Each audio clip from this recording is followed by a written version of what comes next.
You can make one of these with something as simple as an index card with a hole, or a colander, or even your hands. With the sun at your back, you can safely project an image of the sun through the hole onto a nearby surface like the ground. It's gonna be me who is wearing my eclipse glasses, and so are you. Now, you can't have an eclipse without the sun, the moon, and the earth. And as you heard from Megan and Sarah earlier, we've been hosting a friendly competition to see which one of these three teams that you're siding with today. Now, Gina, I feel like it almost goes unsaid here, but I have to ask. Okay. I don't want to assume. Which team are you repping today? You probably were going to guess sun. Oh, Team Sun. Who would have thought? You're right. No. So heliophysics, it's the study of the sun and its influence on everything. And it impacts all of our planets. And today, the solar corona is stealing the spotlight of the show. So Team Sun for me. I guess it really is the star of the show today. But you know what, Gina? I think I'm going to have to be a little bit biased too. Okay. So International Observe the Moon Night, which is NASA's annual celebration of all things moon, actually falls on my birthday this year. Okay. So I think I'm having a little bit of a lunar connection. All right, Team But Moon. for those watching, if you haven't joined the fun yet, you can vote for your eclipse team on NASA's Solar System Facebook, X, and Instagram. We're going to be sharing those poll results throughout the show, so be sure to go vote for your team. Now, also during the broadcast, you can send us questions using hashtag Eclipse on social media. We have teams standing by online to answer, and we're going to be taking some of those questions live on today's show. Now, speaking about taking questions live, Gina, we actually had some kids send in videos before today's show. Oh, nice. So let's roll one of those right now. My name is Jonathan. My question is, will NASA do any experiments during the solar eclipse? Thank you. Oh, great question, Jonathan. Now, we have a bunch of different experiments that will take place during the eclipse today. So first, we're trying to study the solar corona. So we have NASA's WB-57 high-altitude research jet flying across the path of totality, taking pictures of that upper atmosphere of the sun, that corona, so that we can learn its composition, why it gets to be heated to extreme temperatures. But we also care about the eclipse's impact on Earth and the upper atmosphere. So we're launching 3 sounding rockets up into the atmosphere before, during, and after peak eclipse so that we can study how the atmosphere is changing as well. So, you know, we're studying it with a plane, we're studying it with rockets. Exactly. Any other way? You know, we have balloons, science balloons that are going up too, and we also have different ways that the public will be able to get involved in some of these experiments too. Thanks, Gina. And I actually have a great follow-up question to this. This is from Lisa on Facebook, who wants to know more about the sounding rockets. So they ask, why is NASA shooting rockets into the moon's shadow during today's events? Okay, let's talk more about the sounding rockets because they are a lot of fun. So the first sounding rocket will be 45 minutes before peak eclipse, the next one during that peak eclipse, and the final one after, 45 minutes after. And that's because we really want to understand the difference in density and temperature and these different factors in the upper atmosphere and really get a sense of how the atmosphere changes as the eclipse is coming and passes over. So we have all these rockets going up and it'll be a good day for that. Great, and hopefully we'll get to see a replay of that later on in today's show. That's right. Now, folks, it is really special for us to be back here in Kville, Texas, covering today's total solar eclipse. Just last October, an annular solar eclipse passed right through this town. Now, for a location to be at the crossroads of these two incredible celestial events is rare. Let's take a look at how the community has been preparing in the lead up to this big day. Kville is the eclipse capital of the state of Texas. It is known as being the capital of the Texas Hill Country. It's the epitome of Texas. Ranches, deer, beautiful streams like the Guadalupe here. Kville is very welcoming. It's a wonderful community. Tight-knit, small. It has about 25,000 people. Kville is blessed to be in that special square, the annular eclipse in 2023 and the total solar eclipse in 2024. We're talking about crossroads, you know, we get it twice. Two eclipses right here, right where I stand. It's statistically extraordinary. We get 2 in less than 6 months. Everybody's excited about it. City council, county commissioners, everybody's working diligently to be able to provide safe opportunity for the influx of people. This will be the biggest event in the history of the city, and that's why the city is preparing. We're preparing to make the event enjoyable, for everybody who wants to see this tremendous natural phenomenon. I think that Kville has done an awesome job of preparing, way in advance. It's getting that message out to people to make sure that they're taken care of personally, but then there's the science part of it, letting them know what is an eclipse. And I'm just having a great time going out and talking to civic organizations and clubs and to talk about eclipses. So this will be my 4th and 5th solar eclipses. I've seen total eclipse in Nebraska. I drove 1,200 miles for a little over 2 minutes, and it was well worth it. And just couldn't believe the experience of the eclipse. I mean, it literally gives me goosebumps every time I talk about it. It's a visceral, emotional experience that is just, you have to experience it to understand. I thought I knew what it would be like, but I gasped at the sheer wonder. It's going to be a, you're going to hear that intake of air and awe. It was the most beautiful natural thing I've ever seen.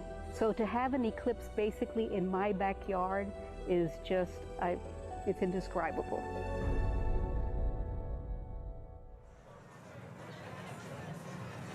We're here now with Catherine Troach, a telescope operator with the Night Sky Network, who is giving us these high-definition views of the sun that you see in your screen right now, of the eclipse over Kville, Texas. Kat, thank you so much for being here with us. Thank you so much for having me, and let's thank the weather for cooperating finally. Right? Oh my goodness. Thanks, Kat. And so I'm looking at the telescope feed that we have, and we have first contact now here in Kville. Yes. Okay, so for people who want to become an amateur astronomer, what advice do you have? Where should they get started?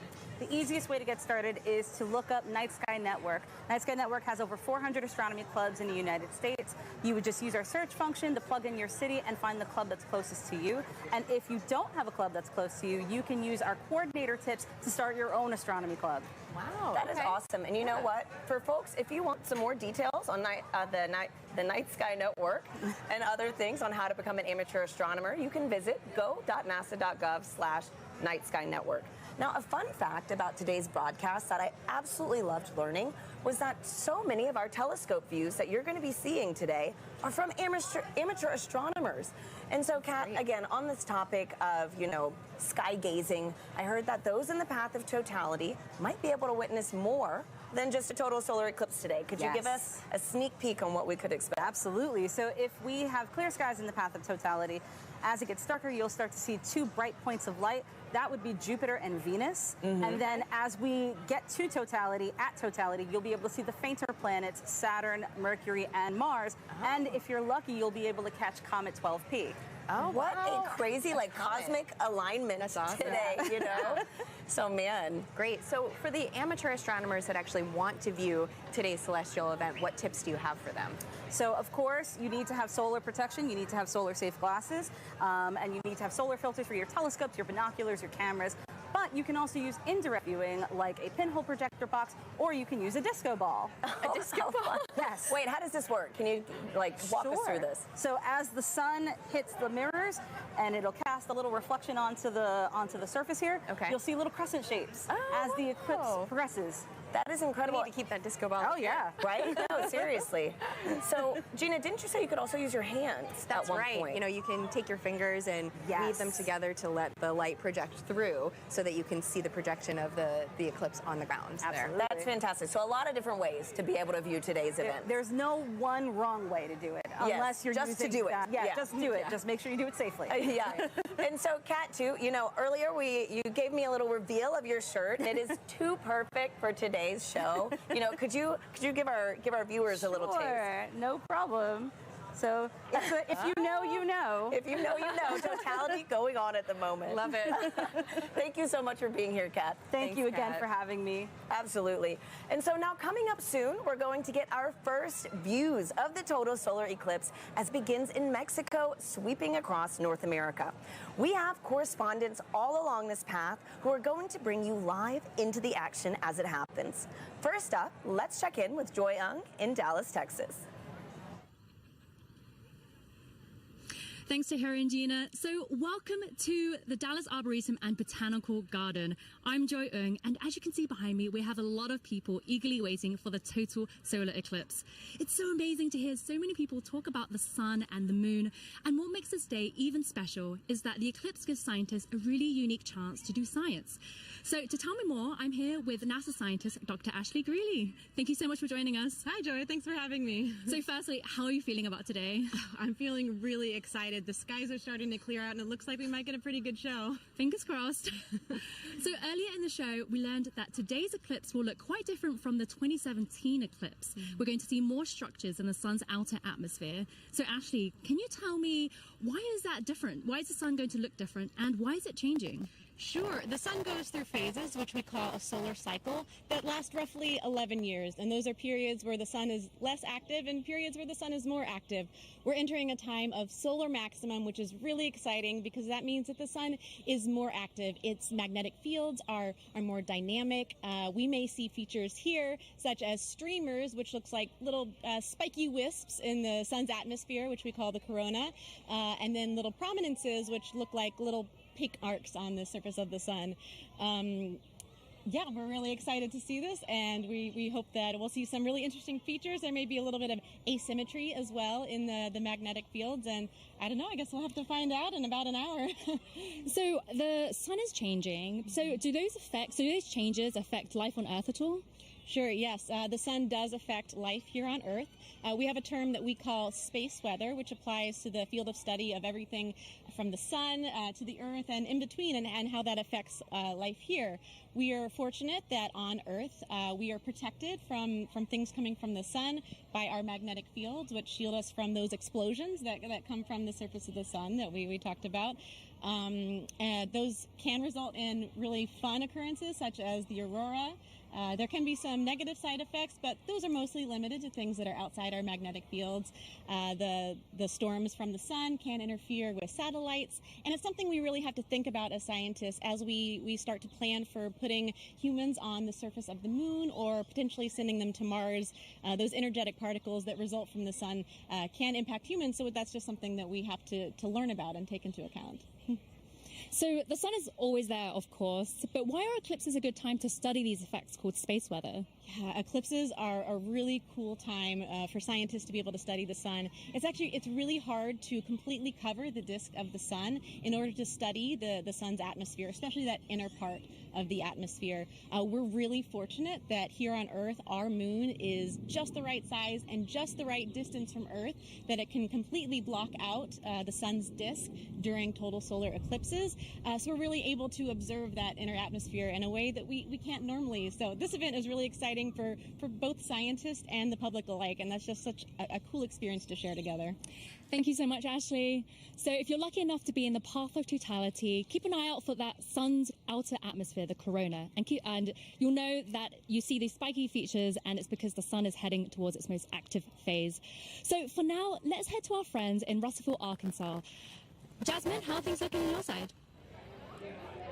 Joy, things are looking absolutely fabulous in a very sunny downtown Russellville, Arkansas. As she said, I'm NASA's Jasmine Hopkins, and I'm coming to you live from the Depot District, where the city is throwing a massive block party, all in celebration of the total solar eclipse. Now, people in Arkansas have great reason to celebrate because this is only the second total solar eclipse visible from the state since it was first established in 1836, and the next one visible from here won't happen for another 2 decades. So people around me are gearing up for what feels like a once-in-a-lifetime opportunity.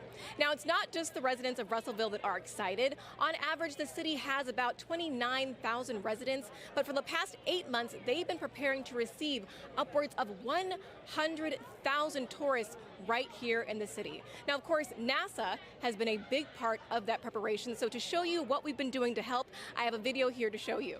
So we have been talking to the next generation of space explorers right here in Arkansas. We started off at Arkansas Technical University, and then we moved on to Russellville City Schools, where we spoke to hundreds of students all the way from 8th grade to 12th grade about this total solar eclipse. We had NASA's Marshall Space Flight Center, the Arkansas Air National Guard, the U.S. Space and Rocket Center, and even the Paris Observatory joining us all the way from France. Now, during that moment of totality, Arkansas will experience from 94 to 100% obscurity from the sun, and we'll have 4 minutes and 12 seconds to really soak in that fantastic cosmic event. Now, until that moment, of course, we are telling the residents to stay safe, keep those solar eclipse glasses on. But now let's go from Arkansas to Illinois with Blair Allen. How are things looking for you? Jasmine, we're super excited here because crowds are filing into the stadium, but the main story here is the weather. Everything looks absolutely good and clear for totality today. We're very excited. We're just hoping, just like 2017, a little cloud doesn't come in and obscure things. But I tell you what, there's been a total solar eclipse here in 2017. Observation did not stop at SIU. Joining us now are two SIU students who actually did some observing. This is Callie and Paige. Now, Callie, I know that you guys went to Australia in 2023 and you observed the totality using an interesting technique. Can you tell us about that? Yeah, so when we were in Australia, we used a sun funnel to view it, and what it does is it projects basically what the telescope is seeing onto a film. And so a sun funnel is just basically a funnel with two hose clamps and rear projection film, and it just projects the sun, and we actually captured a picture of totality as that eclipse was happening. And it's pretty cool because it allows other people, instead of having to go through the eyepiece, you get to see it. Pretty impressive. Now, Paige, you guys are going to do some observation today. What are you set up for here in Carbondale today? Yes, so we have two telescopes set up with the sun funnels for viewing for a select view of the public, and right now we're pointed at the sun and we're excited to see totality. Now, what are your odds on good weather? It's looking pretty good. I'm excited. Isn't that great? I'm so excited. I tell you what, one final question, because I know you're experts with solar safety, but Team Earth, Sun, or Moon? We're both Team Moon. Team Moon, Team Sun. I tell you, that's the best you're going to get, but we're all pro eclipse. Back to you, Tahira. Let's go Team Moon. So, as you can see, folks, we've got a lot of exciting things in store all across this country, and that was only half of it. You're going to meet three more of our locations later on in the show. Now, Gina, we've got a ton of questions coming in online right now from our viewers. Yep. How do you feel about some Q&A? Let's answer some. Okay, perfect. Let's do it. So our first question is from Fair Cerritos on Instagram, who wants to know, how can I help NASA? You can help NASA by participating in the eclipse. If you can see it today, go outside, enjoy the moment, or download the Globe Observer app. You can do that right now before the eclipse crosses your path. You need a thermometer, and you just record the local temperatures and the cloud coverage. Fantastic. Globe Observer app. So thank you so much, Gina, and thank you to everybody sending in those questions. We'll take some more later on throughout the show. For now, let's check back in with Megan and Sarah in Cleveland, who are standing by with an out-of-this-world surprise. Yes, quite literally that, Tahira, because we have a special treat for our viewers right now, joining us live in space, 250 miles above the Earth in the International Space Station. Everyone, please help us welcome NASA astronauts Janette Epps and Mike Barrett. Sarah, you've been waiting. I'm so excited. For this. Oh, there they are. Hello, everyone. Oh, Janette, Mike, thank you for joining us. It's a pleasure to join you guys, and I hope everybody appreciates NASA scheduling this eclipse to bring the world together. Yes, thank you so much to NASA, and thank you so much for joining us. Now you guys will have 3 opportunities to view the moon's shadow over North America, and that last pass will give you guys the best views. And we hope to also share those live views with everyone here on this broadcast around 3:30 p.m. Eastern Time. Now, Janette, I have 2 questions for you. Are you looking forward to being one of the few people seeing today's total solar eclipse from space? And 2, I know your crew member Matt Dominic will use a camera with a solar filter to photograph the sun being eclipsed by the moon. Will you also be taking photos of the celestial alignment?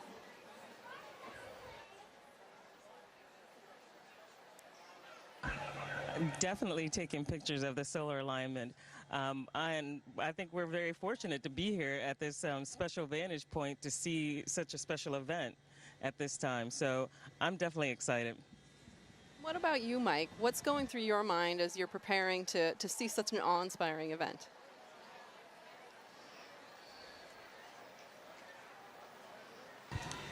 Well, admittedly, I'm a bit of an eclipse junkie. My first one was like when I was 19 with the homemade telescope in the desert, and a few since then. And actually, during the 2017 eclipse, I was on a chartered aircraft several hundred miles off the coast of Oregon watching it. And I got a strange bucket list, and this is one of the things that's on it, to actually watch an eclipse shadow cross the Earth from space. So I'm ecstatic to see this box gets checked and just to see this amazing thing from up here.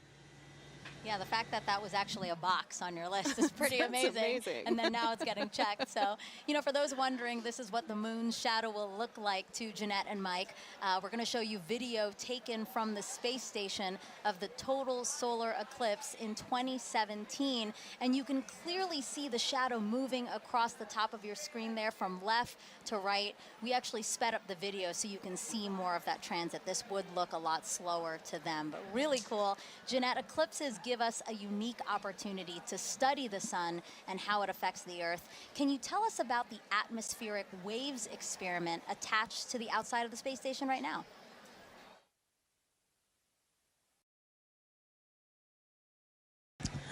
Sure. We have an atmospheric wave experiment that's going on now, and what it looks at are these atmospheric gravity waves. And these waves transport energy and momentum up through the climate system.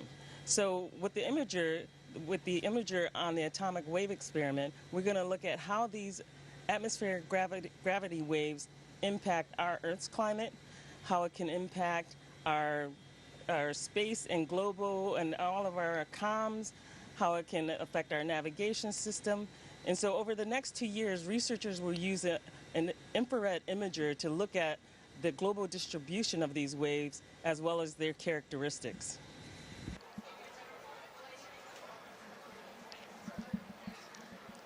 Mike, how does it feel to have a hand in maintaining the space station so that important science like the atmospheric waves experiment can happen?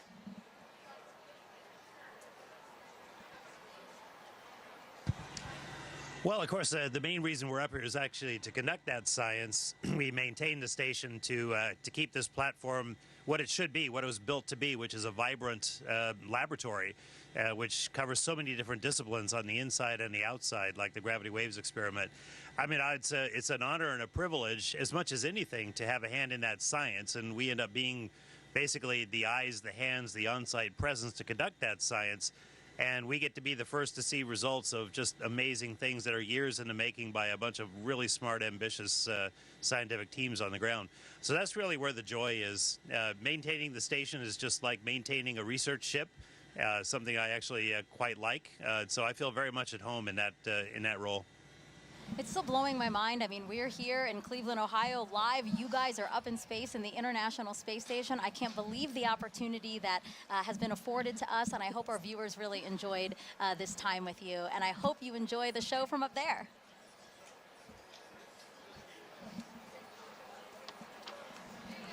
All right. We have, but we do want to close by saying, first of all, we really enjoy being here, but everybody stay safe. And use the simple means to protect your eyes as you look at the eclipse, as Janette and I are modeling here, which makes us blind as a bat on the inside, but solar protected on the outside. So we encourage everyone to do the same. Really great advice from both of them. Thank you so much. Sarah and I have our glasses, and we're ready to go. Also blind if we don't do this. All right, again, Janette, Mike, thank you so much. And we actually have some time to take questions from the audience. We have #Eclipse. That's how you can send questions to us. So let us take a video from another curious kid we have watching. Hi, my name is Adrian. My question is, why will we not see a total eclipse in California? Thank you. That's a great question, Adrian. So we only a precious few today are going to get to see a total eclipse because the moon is so much smaller than the Earth. It only casts a very narrow shadow. But still, even in California, you're going to get to see a partial eclipse, and that is still a really cool event. So I do encourage you to get out there and see it for yourself today. Yeah, absolutely. So again, #Eclipse. Wherever you're watching us, drop that in the comments, and we'll try to get to as many questions as we can on the show. Okay, so we have, obviously, people celebrating with us online and at events across the country, so why don't we check out some of those events again now. Waco, Texas again. People look very, very comfortable in their camping chairs and spread out on picnic blankets. They look like they're having a good time. Yeah. A few clouds. A few clouds, but again, they have some time there before. Kennedy Space Center, they will see a partial eclipse. We have some people walking around the Rocket Garden. Oh, it looks like they have beautiful weather there. California Academy of Sciences, yes they do. They have clear skies. We're very, very jealous over here. And then the Mentor Civic Amphitheater that's starting to fill up. Exactly. There were fewer people when we checked in ago, but now lots of people there and lots of people at the Adirondack Sky Center. I wish I could wave and say hello. They look like they're getting ready for some stuff though. Yeah, absolutely. Again, the snow cleared out because there was snow over the weekend, but now it looks like a beautiful, probably still crisp day there for them. Okay, and now we're back here with astronaut Steve Bone, who's looking around, taking in the sights, Steve. I am. see. It's just an amazing amount of people. It's really cool to see. Yeah, it's absolutely. Really, you can feel the energy. And It's it's really beautiful. cool that you're here. So Steve is here because, you know, obviously, as we've been saying throughout the show, you really should have these glasses to safely view the eclipse. But if you don't have glasses, that's why Steve is here. So Steve, I see that you brought some supplies for us. I did, and I have a little bit for everybody, and we'll see how we can do here today. All right. So this is like a pinhole viewer, and so it's basically a pinhole camera. I don't know if you ever had to do that when you were a kid. Is make a little camera by basically poking a hole in a piece of paper. Okay. And then using that to focus onto a screen. Okay. And so we all have pins here, I guess. Yes. So we have a paper plate, we Yeah, have the Eclipse pin. index card, and we have pins. And I have my Crew 6 pin. Nice, nice. All right, so what do we do, Steve? Basically, all you have to do is poke a hole in the cardboard. Okay. And the size of the hole will determine the focal length, the focal distance of your viewer.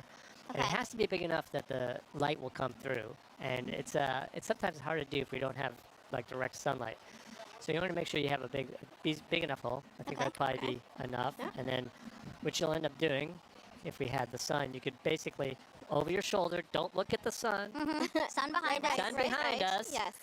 And so you hold this up, and you'll see, you can actually get, there it is. I can see. We do see it with the lights, the studio lights. You only need a little bit, and then depending on how far in and out you move it, and the size of the hole, that gives you your focal length.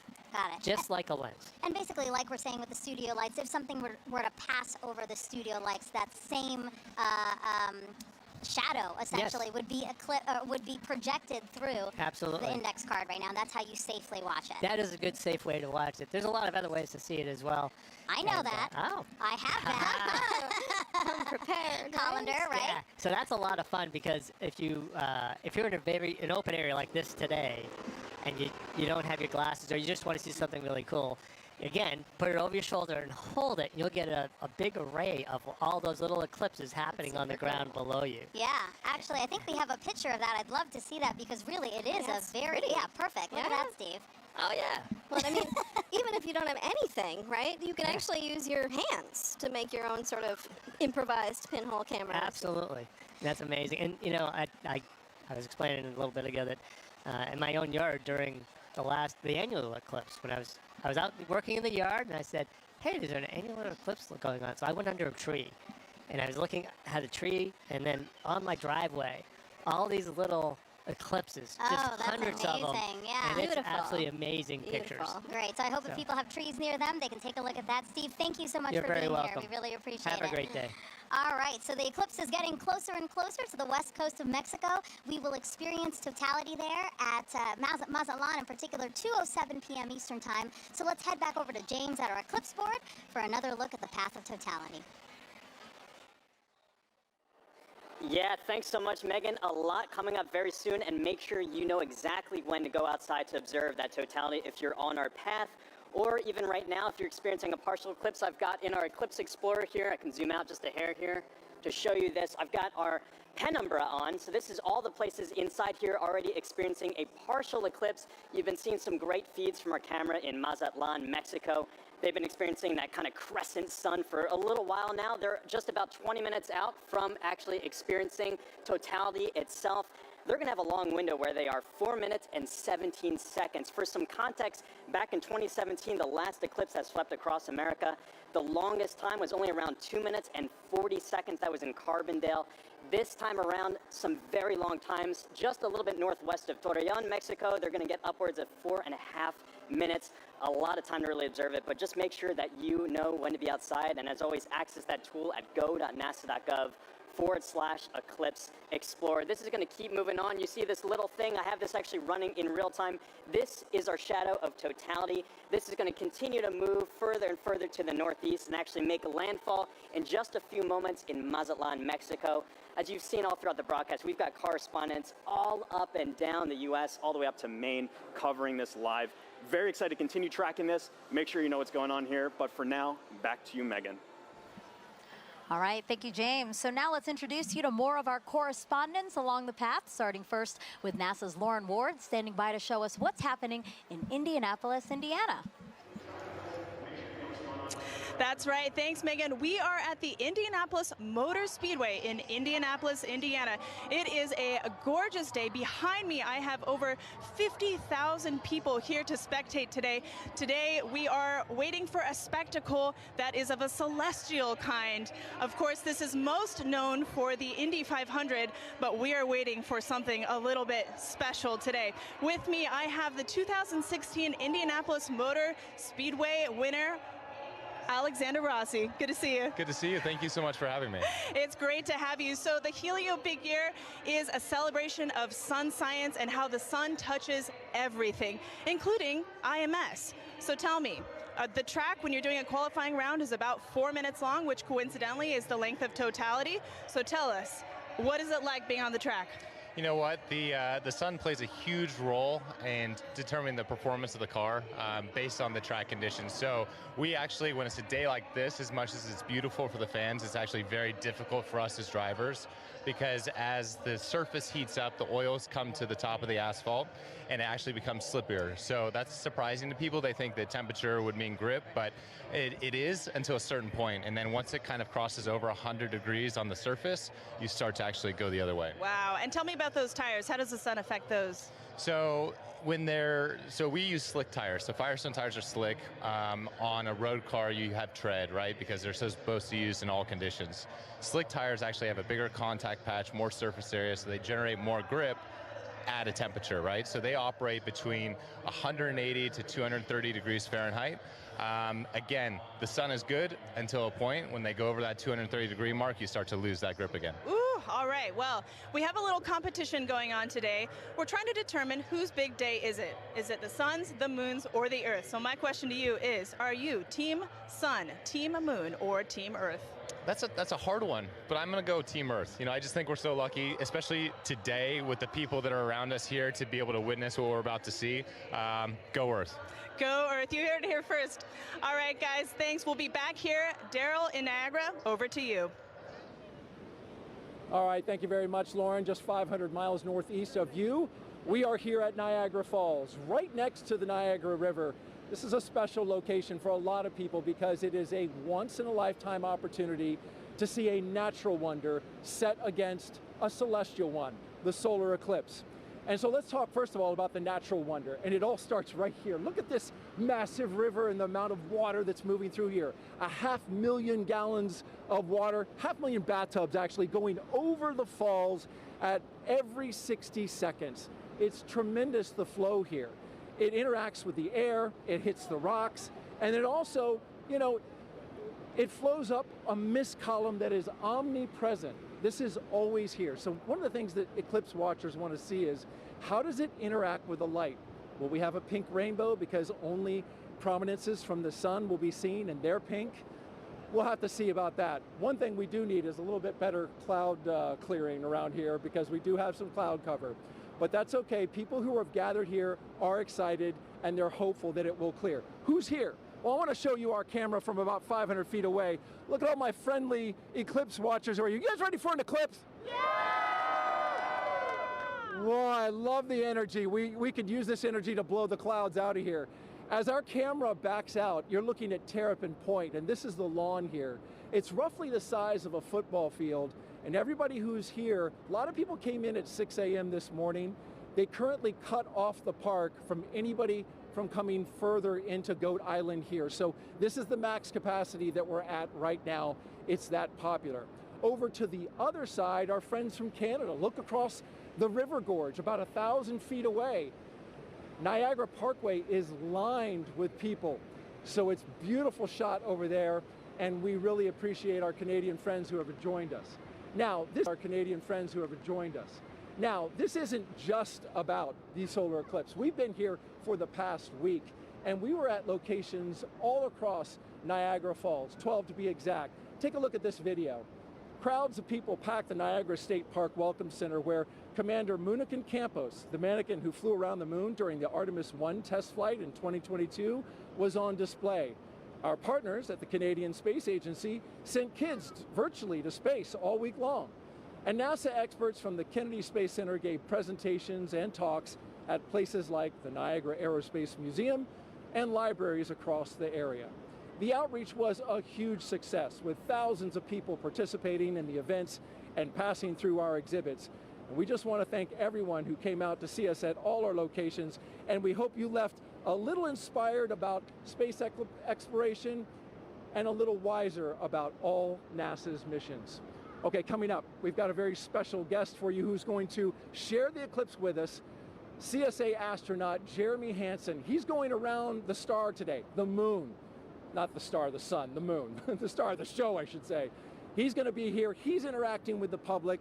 We're going to get his thoughts on totality along with everybody else who is here. And we're pumped and excited. Right, everybody? We ready for the eclipse? Can you hear the excitement? All right, now I'm going to send it 800 miles to the northeast to my colleague Angelique Herring, who is in Holton, Maine, where I hear you have some pretty good weather. Hello, Daryl, and welcome everybody to Maine. That's right, we do have some great weather. We are here in Maine, and actually we're about 3 miles away from the Canadian border, and also about the last stop on I-95 North. So we're the northmost spot for today's eclipse broadcast, at least in the United States. And so hello from way up north. Now, just like Daryl said, we do have some excellent weather here in Maine today. We've been here for a couple of days, and it's actually been pretty wintry right up until about yesterday. We had snow, it was pretty cold, but you know what? Today, the sun is out, the skies are blue, and it's looking like perfect conditions for an eclipse, or as the Mainers would say, wicked good weather. Now, we're actually standing here in Market Square in Maine, and we are outside of the Temple Theater, where it has actually been in operation since 1919. Over the last 150 years of its operation, it's seen everything from silent films to burlesque shows, and today, it's got a more celestial show with the eclipse. Now, the last eclipse to come through Maine was actually in 1963, and that eclipse is only visible for about a minute. In contrast, today's eclipse will be visible for at least just about 3 minutes or so, so everyone here is going to have a lot of time to take in the celestial show, really soak in the event. And the next eclipse won't be coming through Maine until 2079. So it makes a lot of sense that we've got a lot of people here really excited to see this once-in-a-generation opportunity and event. We're all excited. I know everybody here is excited. So we'll be here waiting for the moment that we've all been waiting for, the eclipse. With that, back over to you, Megan. Hey, thank you, everyone. It was really cool to see everyone along the path of totality. You can tell we're covering a large swath of land because everybody's in different kind of attire. Yes. You know, you have short sleeve shirts somewhere, and then you have like Daryl, who it looks very, very cold, and he does have some cloud cover, so I hope that it does kind of clear out for him. I feel like we've covered all of those levels of weather over the last day and a half. That's true, here in Cleveland. So, but it's looking nice now, so that's great.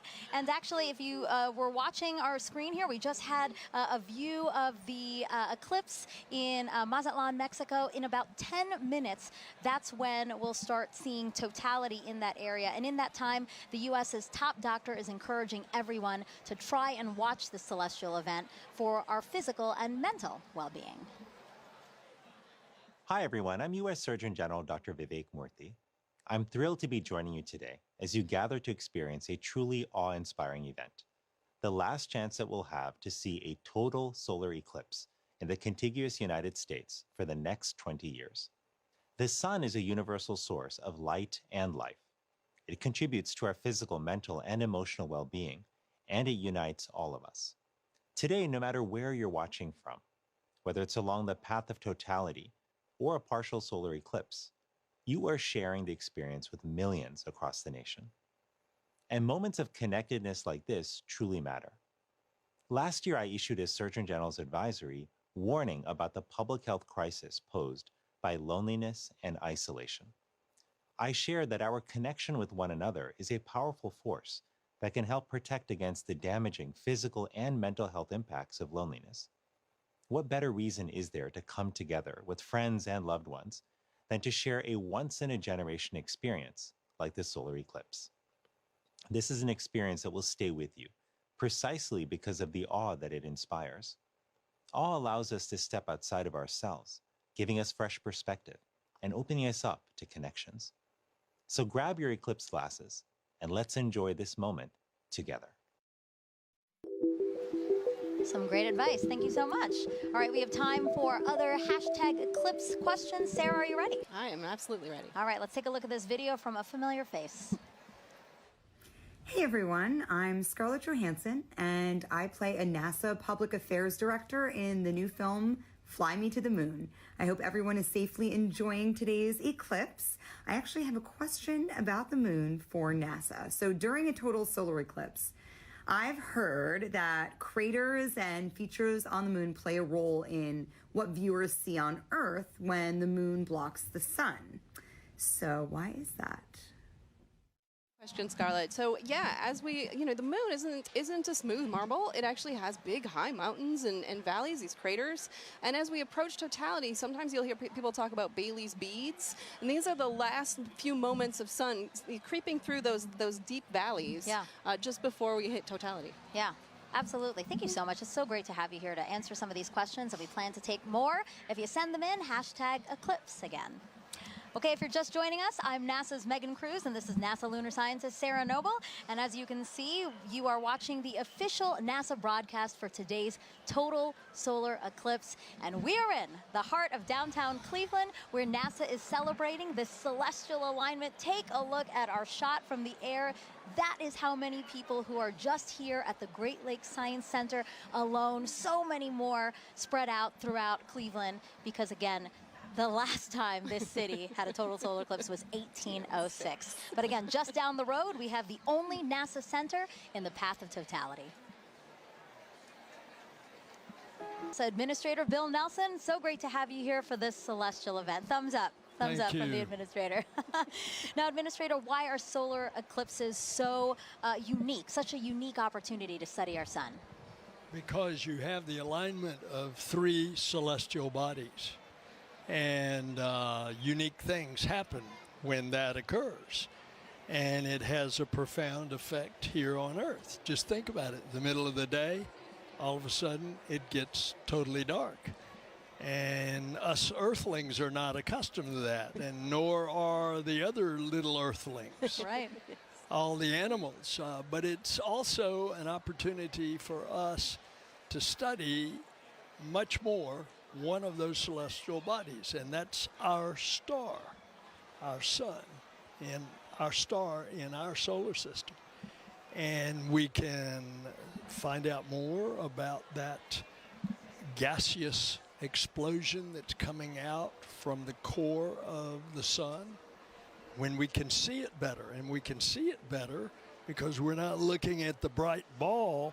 You're suddenly looking at that corona, that mass of gases that are coming out from the edge of the sun. Right. And you don't have to be a scientist, right, to study this event, right? How do we get help from people across the country to help us study these things? Well, by asking them. Make a note of anything that you observe and then share that with us. All right, Administrator, we have to take precautions when viewing a solar eclipse. Remind everyone what we should be doing today. Okay, you've got some glasses. That's right. That's right. The glasses are all ready. Absolutely essential. You want to put these on as it is starting to have that moon move in front of the sun, and we don't want you to damage your eyes. Right. Yep. And it's incredible. You put these glasses on in the normal sun of the day, you can't see a thing. Can't see a thing. But when you Yes. look at the sun, you will be protected. Administrator, thank you so much. We really appreciate your time here. And now we're going to head it back over to James at the eclipse board. Whew, yeah, the countdown is on. Just a few moments left until the eclipse makes landfall in Mazatlan, Mexico. Right here, you can see where that eclipse totality shadow is right here. It's going to continue moving very rapidly onwards to Torreon, where we also have a live feed covering all of this event. Super excited for that big moment. And let me actually just go to our moon board here, and we can play through this at 60 times speed. I'll zoom in a little bit here. And Scarlet Johansson had a question a bit earlier about the kind of rippling effect that we see of the eclipse shadow. When you first see this right here, at first glance, you might think it's low resolution or we're lacking some kind of information here. The inverse is actually true. This is actually incredibly high resolution, this shadow projection that we have, because of data that we've been gathering at our moon for more than 10 years, thanks to an orbiter called the Lunar Reconnaissance Orbiter. It's been mapping our nearest neighbor in incredible resolution, just really getting every single bit of valley or crater or mountain. All of those little imperfections on the moon are contributing to that shadow that we see rippling across the country. You're not going to be able to see that from the ground, but looking from space, you see that really cool effect of kind of the rippling there here. So let's just preview some things to come here. Mazatlan, they have that last little crescent sliver of sun. For now, if you're in that area, make sure you keep your glasses on until that sun is completely blocked out by the moon. That's going to be in just a few moments. You're going to have a long duration there, 4 minutes and 17 seconds. That sounds like a lot of time, but it's going to move like that. So make sure you are ready on the pulse. Again, for all of our locations up on this path of totality here too, make sure you set a timer on your watch or a phone or something to remind yourself to look outside and experience this. You don't want to miss this. If you do miss it, you got a long time to wait for the next big one across America. That's going to be in 2045. So make sure you're watching and watching safely here. You just saw some footage from Kerrville and Cleveland as well. It's a little bit cloudy in some places, really hoping that that clears out in time for us to have that beautiful view. But in just a few moments right here, this eclipse is going to be coming up in Mazatlan, Mexico. So for now, this is going to be really exciting. The countdown is on. So for Mazatlan, this is the last little bit here. Again, I'm always keeping an eye on that weather. And also one little note about our tool here too. If you wanted to see, this little icon kind of previews what the expected eclipse is going to look like at that given time. All these little googly eye features are clickable, hyperlinkable. You can kind of click on that. It'll snap you right to that exact time to get an idea for what it's going to look like in your neck of the woods. But for now, the big moment's coming up. Back to you, Megan. Let's check it out. All right, thank you, James. And as you can see, wow, we just have a tiny little faint sliver left of the sun in Mazatlan, Mexico. We are expecting totality in 1 minute and 35 seconds. You know, joining us now to walk us through this, Kelly Corrick, an astrophysicist from NASA's Heliophysics Division. Kelly, tell us about the science NASA is about to conduct right now in Mazatlan. So science that they're going to conduct is about the WB-57. So we're going to fly some planes over and make sure that we can actually see that solar corona, that hot atmosphere that's around the sun that we're about to get once we reach totality. Yeah, and it looks like it's almost there. Yes, it's almost there. You know, we have a view right now of inside the cockpit of one of the WB-57s, or at least we're efforting one, because as you said, this is going to be a huge part of what we do in Mazatlan. Definitely, yeah. It's the there it is, Kelly. There it is. Oh, look at that view. So we're looking out. That's great. We're looking out, and it looks like we might be able to. We're seeing a lot of clouds, but hopefully a shadow as well as we're coming in to totality there. And so, yeah, so these WB-57s are carrying 3 different instruments or 3 different experiments, 2 to look at the sun and 1 to look at our atmosphere, because our atmosphere actually responds to the eclipse. And we're trying to figure out how that ionosphere, that layer of the atmosphere, actually responds to it. And you said it does look like there's already a shadow over land. You know, we also have a shot, and we'd like to pull that up now, a shot of the coast and the fact that it's already going on over. And you know what's really cool about all of this is we do have eyes all over this thing because we are collecting so much data. Yeah, definitely. I mean, we have the stuff here. We also have rockets on the other side of the country being launched. So again, study that. Oh, look at that. There's the diamond ring. That's right. We're not there, but I feel the energy just watching it. Yeah, so this is because of the craters and the peaks and valleys of the moon, we're seeing the last bits that are just getting through, and now we're getting to totality. This is great. So you're starting to see those pink fingers out there kind of sticking out. Wow. So again, Totality here in Mazatlan, Mexico, the first community in North America to experience the moon completely eclipsing the sun. And if you are in Mazatlan right now, it is now safe to remove your eclipse glasses for the next 4 minutes. And you mentioned some of those pink filaments that we're seeing, right? Can you talk us a little bit through that, Kelly? Yeah, so those pink filaments, because they're helium-rich, that's why they're appearing pink and they're hanging out there. Those could be the start of space weather. So there are lots of tons of material, billions of tons of material that could possibly be one of those explosions for space weather, the reasons why we really study the sun and try to understand how to live with the sun.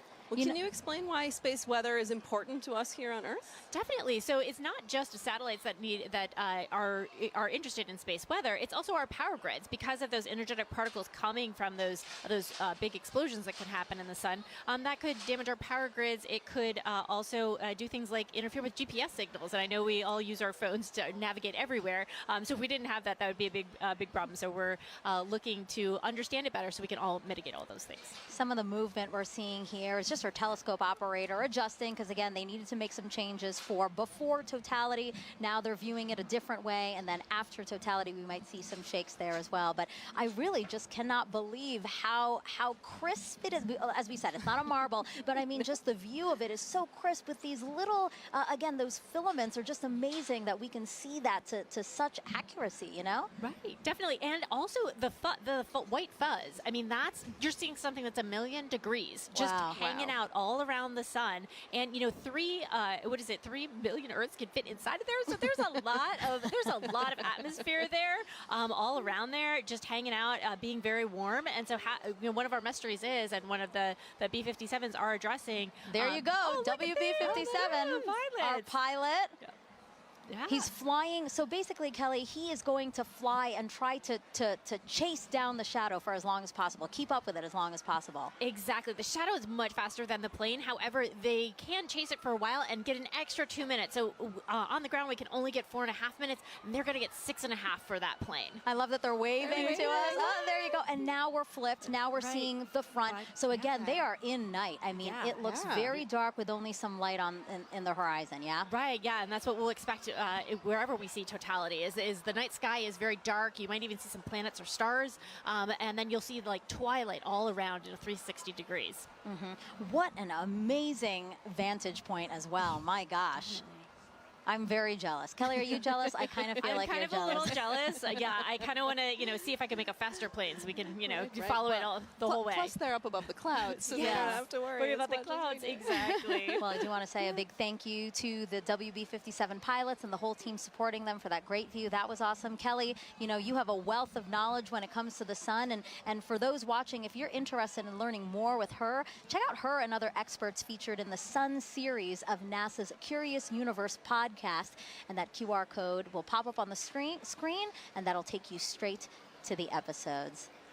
Again, look at that double box we got there. We're showing you amazing views during this broadcast. A big thank you, actually, to the Solar System Exploration Research Virtual Institute, or SERVI, for providing the telescope views from Mazatlan. Yeah, the SERVI team down there, the SERVI team is based out of Ames, but it is a collection of teams across the country and across the world that are sort of studying the intersection of science and exploration, helping us get ready for our next trip with humans to the moon. Yeah, that's amazing. Okay, Totality is actually about to end in Mazatlan. Let's keep watching our screen right now for, again, what are we watching for, Kelly? We're watching for the diamond ring effect. So that's when the first bright light, we're starting to see it on the side there. So you're going to put your glasses on right now to protect those beautiful eyes, because now we're going back to the partial phase. Whoa, that's amazing. Wow. Yep. Kelly, that's a filter, by the way, everyone. That's why we're seeing that. But when you said put on your glasses, I'm so trained now to do it that I almost did it here in Cleveland. No, we're fine in Cleveland. We're still in Mazatlan. Again, what we're seeing is because we needed to adjust the filter now that, again, it's basically like putting on our glasses. The way that you said people on the ground need to put on our glasses, our telescope operators need to protect their own eyes as well as their equipment. Exactly. Well, thank you so much, Kelly. I really appreciate your time here with us. It was so fun to learn about the science and actually see the first eclipse come for North America here. So thank you so much. Thank you. All right, as you can see, there's a lot to learn about our sun and eclipses. So to explain it all in a really fun way for kids, NASA developed a clever game called Snap It. We have another QR code coming on your screen right now. Just scan that code, or if you're watching us on your phone, all you have to do is screen grab it, press on it later, and you can check out that game. Also the website, if that's easier for you, go.nasa.gov/snapit. Okay, so NASA can predict the total solar eclipse's path to a high degree of accuracy because of a spacecraft that launched nearly 15 years ago.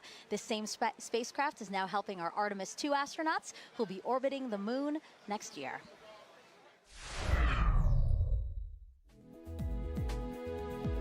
NASA's next step in establishing a long-term presence on the moon is sending 4 astronauts to fly around it with the Artemis 2 mission. Part of the crew's training has been to study images from NASA's Lunar Reconnaissance Orbiter, or LRO. The spacecraft launched in 2009 and continues to use 7 instruments, including a high-resolution camera, to help us learn more about the moon's surface. Because of LRO, we now know more about the moon's topography than any other planetary body in the solar system, including Earth. The Artemis 2 crew used LRO data and photographs to learn how to identify lunar landmarks they'll see from orbit and to seek out sites of scientific interest, like possible landing spots for future explorers. While helpful for planning Artemis missions, people back here on Earth also use LRO to predict the shape of the moon's shadow, or umbra, during total solar eclipses. The moon's shadow will change throughout the eclipse, depending on the lunar terrain and the elevations of observers on Earth. People may even see what looks like an arc of solar diamonds around the moon as sunlight peeks through lunar features like craters. That's a look at your Artemis Moon Minute. All right, joining us on the host desk now is a familiar face here. Oh, actually, we have, sorry, Snoopy. Oh, I just revealed that it's Snoopy. Well, I just want to wave real quick to the crowd here at the Great Lakes Science Center, just outside of our host desk, waving at us, waving at the camera. I'm waving back at them like they can see me. But I did just spoil the surprise. We do have Snoopy here, our Chief Safety Officer here at NASA, and he's here to tell us how to safely watch the eclipse. So, Snoopy, if we were to watch the eclipse today before Totality, what should we do? That's right, you should have your glasses on, that's right. Well, and what about during Totality, Snoopy? Can we take them off then? Yeah, let me help you out here. Oh, Snoopy, there I can see your shining bright eyes. I love Snoopy, he's so funny. Now, Snoopy, I have to ask you a question, okay? So today we've been polling everybody, asking for the total solar eclipse today, who is the big star of the show, right? Is it the Earth? Is it the Earth? Is it the moon? Is it the sun? Okay, but you have to pick one. You have to pick one. You have to pick one. You don't want to pick one? All of them. All of them are great? That's right. Snoopy, thank you so much. I know you're super excited to see the total solar eclipse today. We're glad to have you here. Bye. All right, now let's head back over to Tahira in Kville, Texas.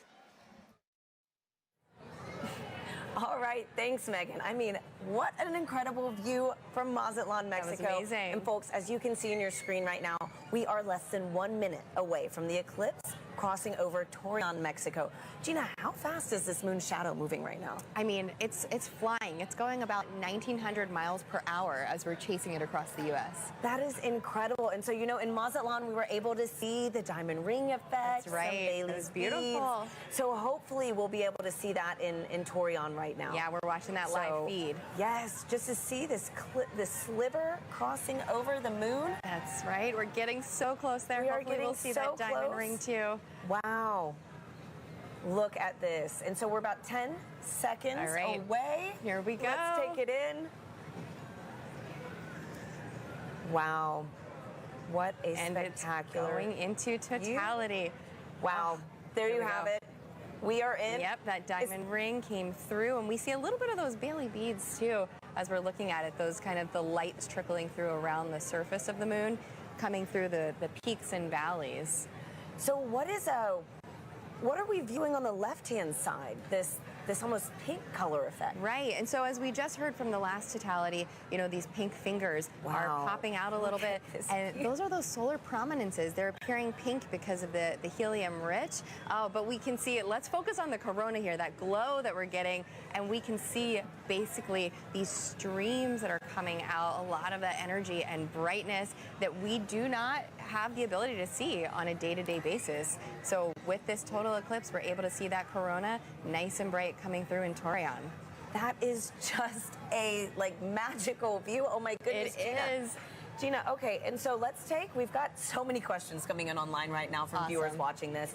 Our first one is going to be from Justin, who wants to know, right now we are seeing a pretty clear and spectacular view of a total solar eclipse. Yes. But Justin wants to know, what will it look like if it's clouded over?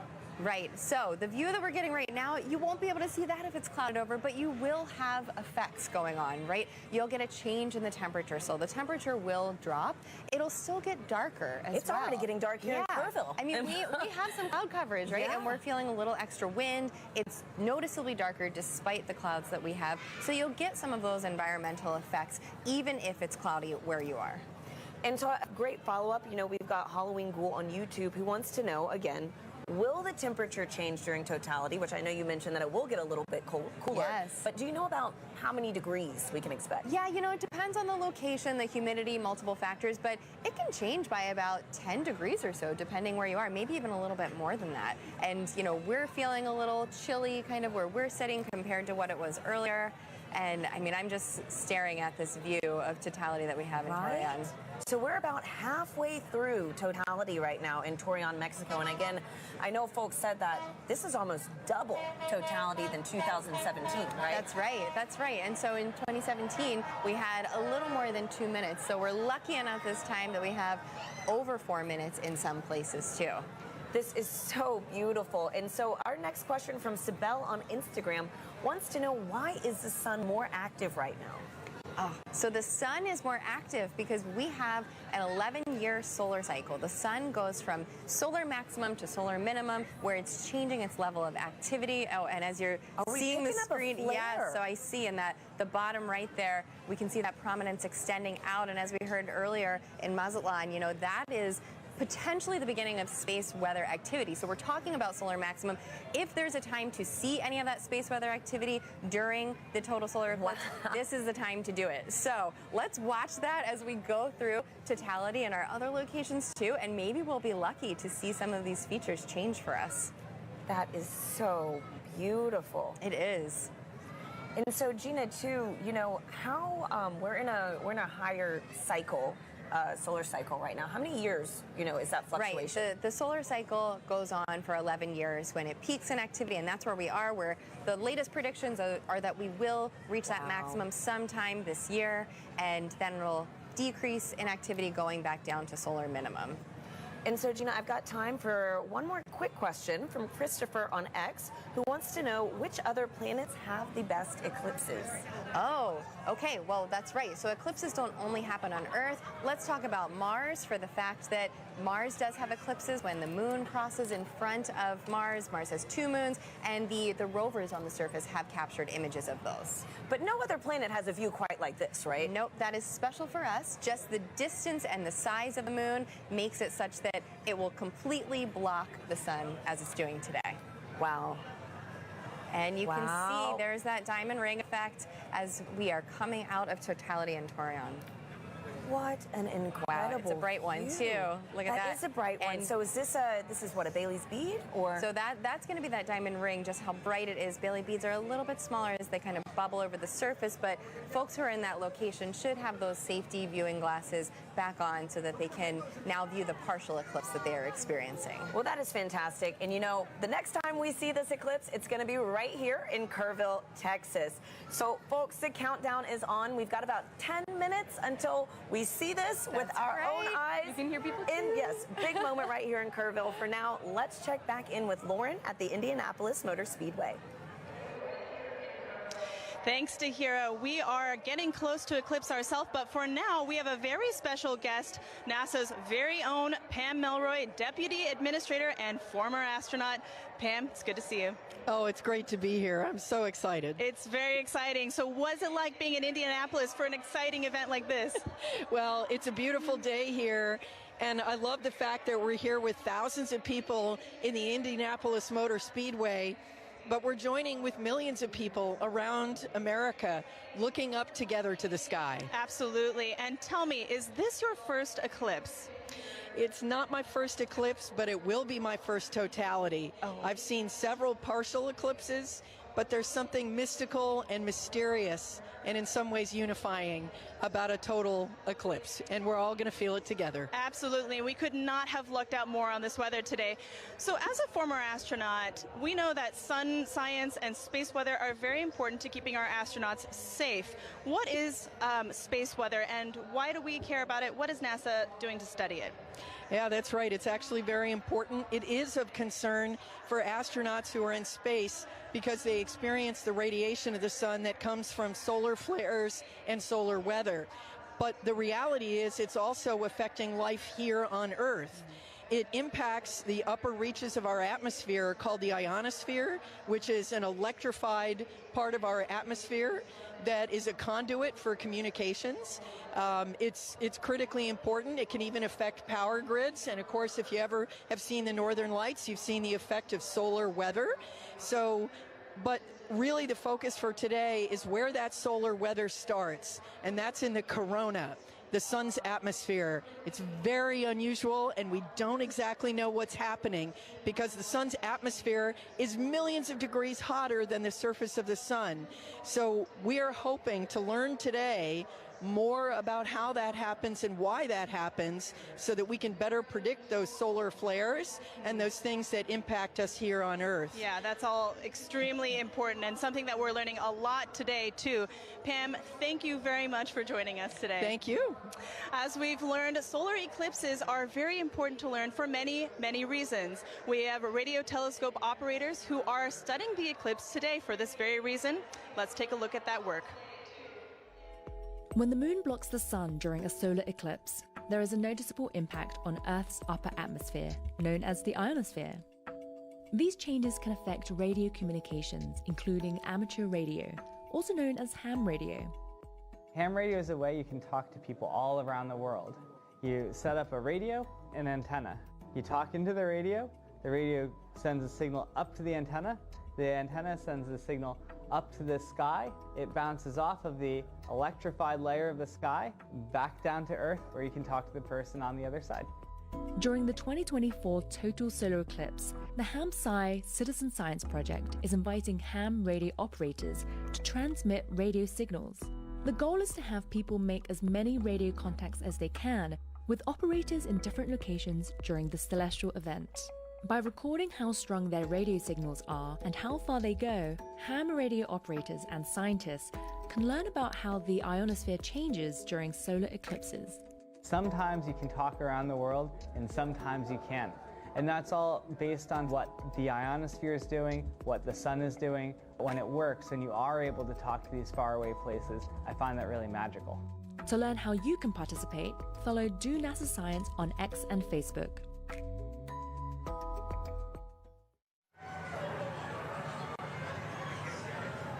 And we are minutes away from the total solar eclipse over Kville, Texas. The temperature is dropping. As you can see, I have to throw on a jacket. The sky is dimming. We're on the edge of our seats, and we are joined now with astronaut and commander of the Artemis II mission to the moon, Reed Wiseman. Reed, it's an honor to have you here. Thank you. The crowd noise, the fact that the sun is behind the clouds most of the time and peeking out, it's so wonderful. I know. True. Thanks for being here, Reed. As you can hear, we are ready. We are right there. So exciting.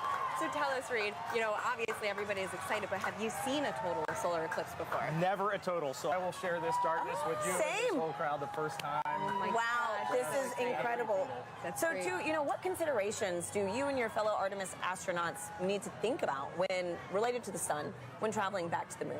Well, it's great to see Pam Melroy on your last clip, a dear friend of mine, so it was nice to see Pam's face over there. But when we're heading out to the sun, it's really radiation is our big thing that I'm sorry, as we're heading out to the moon. Yeah. It's really the Not the solar sun. radiation that we're most thinking about there as the danger from the sun, and the Apollo astronauts dealt with it, and we've dealt with it for a long time on the International Space Station, and we have a lot of data from the moon, from our NASA probes that have gone out there and collected, so we think we know what we'll encounter. Great, okay. And tell me, Reed, how does it feel to be the commander of NASA's first crewed mission going back to the moon since Apollo?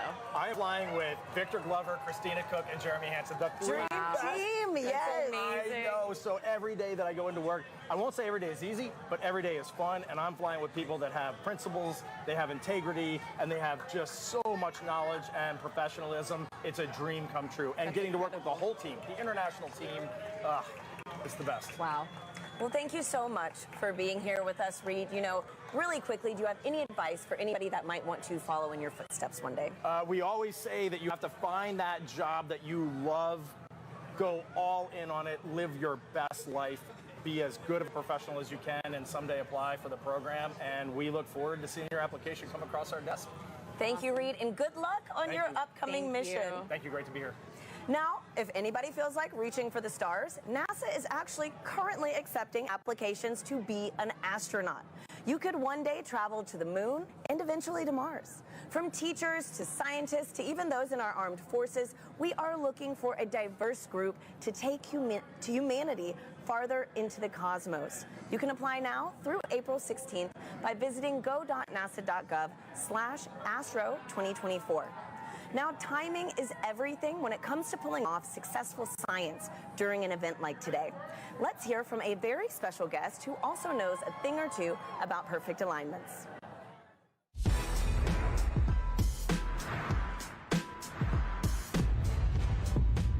Hi, I'm Paul DeYoung, shortstop for the Chicago White Sox. What does it take to do my job? Gotta know your physics. I specialize in predicting the path of fast-moving objects at a split-second pace. At my position, it's key to know exactly where and when two paths will cross. Just like NASA needs to know when the Earth, Moon, and Sun will align to predict the solar eclipse. Working it all out on the whiteboard is one thing. They're ready for solar eclipse delay at Volcano Stadium. But seeing it in action is a whole other ballgame. And on April 8th, you can see just what I mean as a total solar eclipse crosses the United States. NASA has mapped the detailed shape of the moon's surface, so we know exactly where the moon's shadow will fall. And you know where to be to see the eclipse in person, even if it's from the stands. Don't miss your chance to experience the beauty of science in action, and maybe catch a ball game.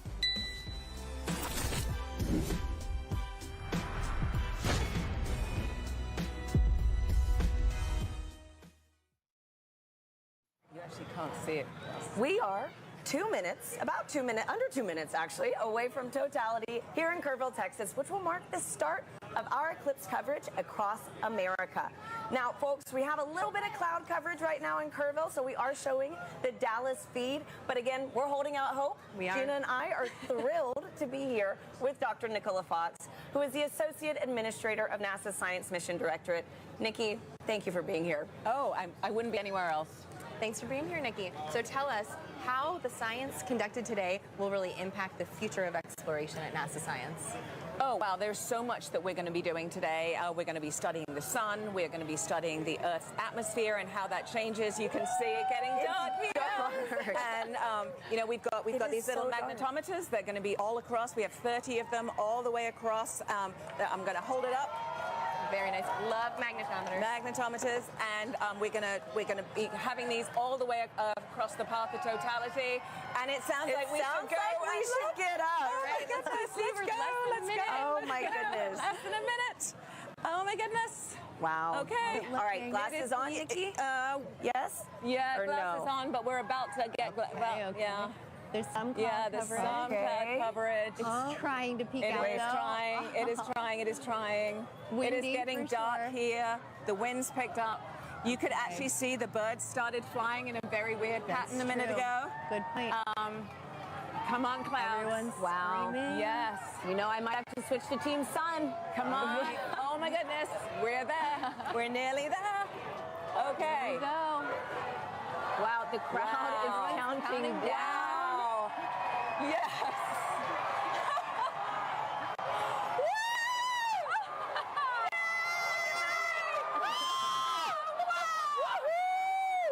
Oh my gosh, it's beautiful.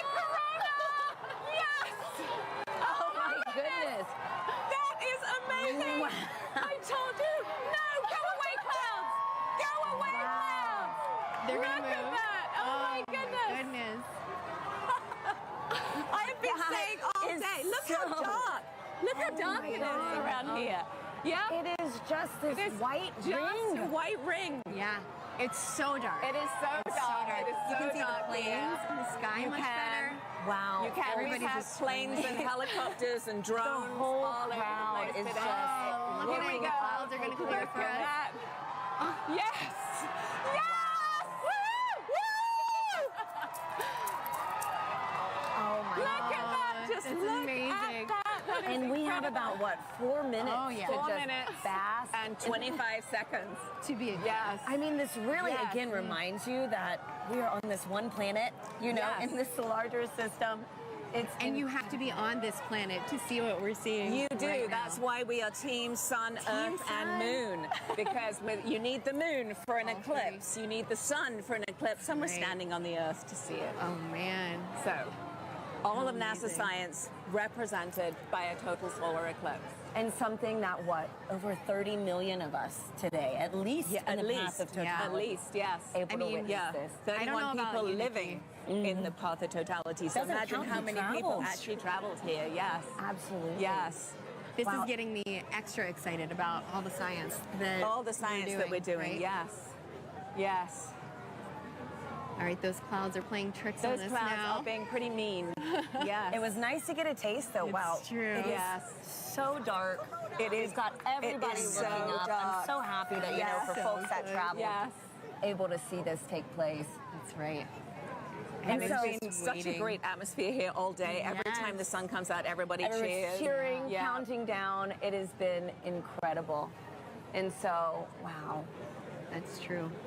Oh, Nikki, what's your favorite part about these? About an eclipse? Is this your first? No, this is my second one.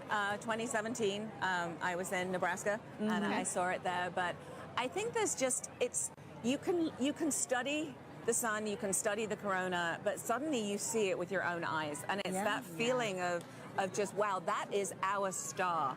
Like that isn't just the sun anymore. That's a star, and you see it looking like a star. And you know, as we study. You know, as we look for exoplanets in other galaxies that might be able to support life, you know, we need to understand our relationship here on this planet with that star. And That's so it's so important. And I think when you see it, you're just like, wow, it actually is a star. Yeah. You know, it's not just a bright point of light in the sky. You can see the structure. You can see just how exciting the sun is and actually how dynamic it is. Yeah. And you know, it's not often in heliophysics that we can actually see the science that we're doing with our own eyes. That is right. So it's That a is rare right. experience. Or even share in it, you know? Yeah. Millions of Have us so today. many people partake. Yep. That's right. It's pretty windy too here. It is windy.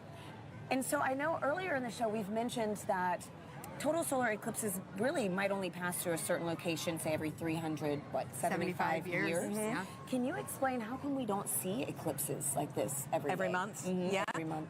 because the moon's orbit is actually tilted, and so most of the time when it passes in front, it doesn't block out the light for us. At this particular time, it is right on the plane between the Earth and the Sun. It is actually at its closest point to the Earth, and so in the plane of the sky, the moon is exactly the same size as the sun, and that is very unique. That is so special, too. I mean, like, what are the odds? It's the 400s, right? It's Yes. The distance between the Earth and the Moon is 400 times closer than the Earth and the Sun, and the size is 400 times smaller as well. So it just blocks it perfectly. Yep. It does, and right now the clouds are blocking it perfectly. Hey, but we got a taste of it, which We was very did. nice, Yeah, and we are we chasing did. this eclipse across North America We today. are. So excited Yeah, to we see it are. from these I other think it locations, wants to come too. out again. I don't know. These clouds are thinning. Yeah, the clouds. You can hear the crowds cheering. The crowd's getting excited. We're hopeful. Yeah. Channeling all that good energy. Yeah. This crowd has been great all day. Oh, yes. All day. It's crazy to believe, too, that it was so dark and it's only like midday. Oh, yes. Yes. Yeah. Wow, and we're starting to get starting to get the light back. Yeah, starting to get the light back. Yep.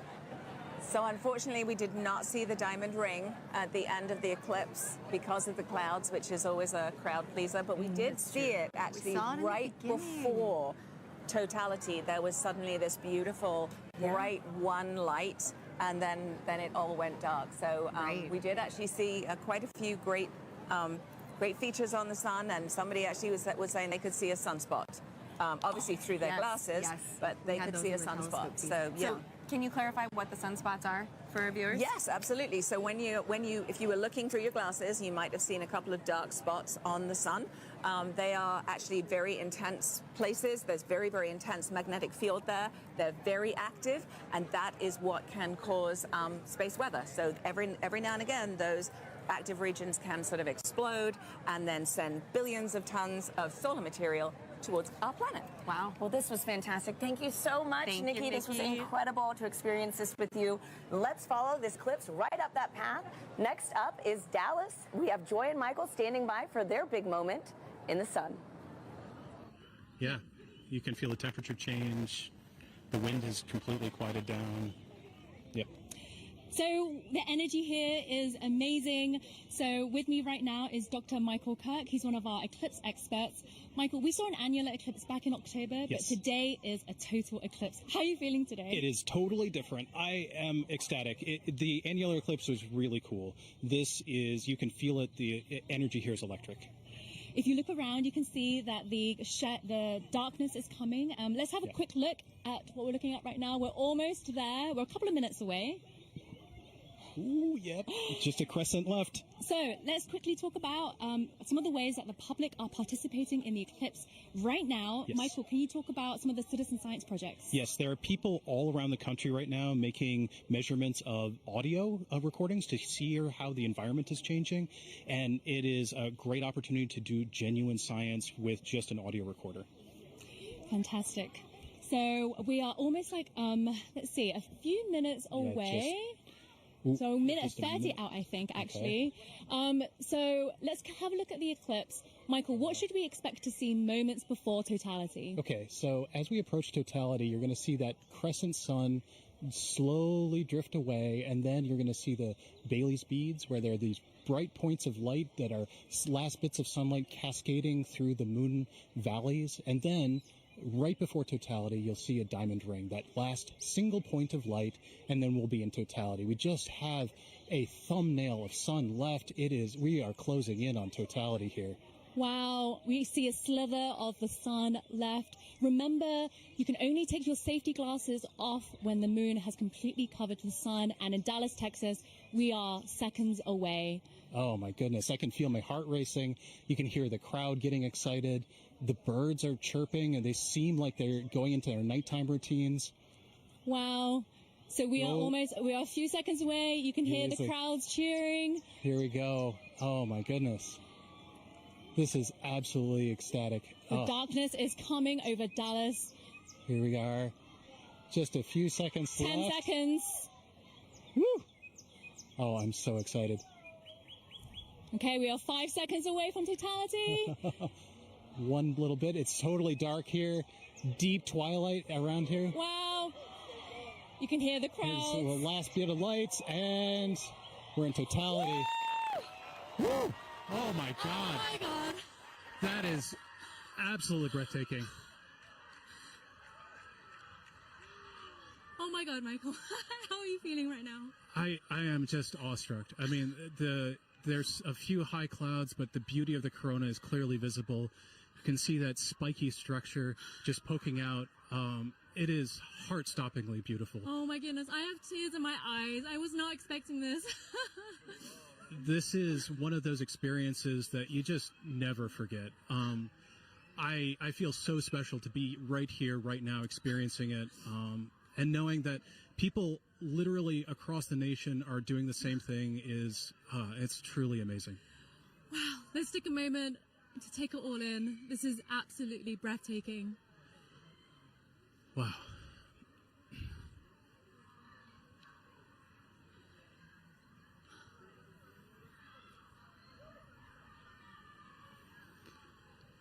You can see that spiky structure of the corona. That's indicative of our approach to solar maximum, that asymmetrical nature of the corona happens when we're in solar maximum, and that's going to be happening in about a few months from now.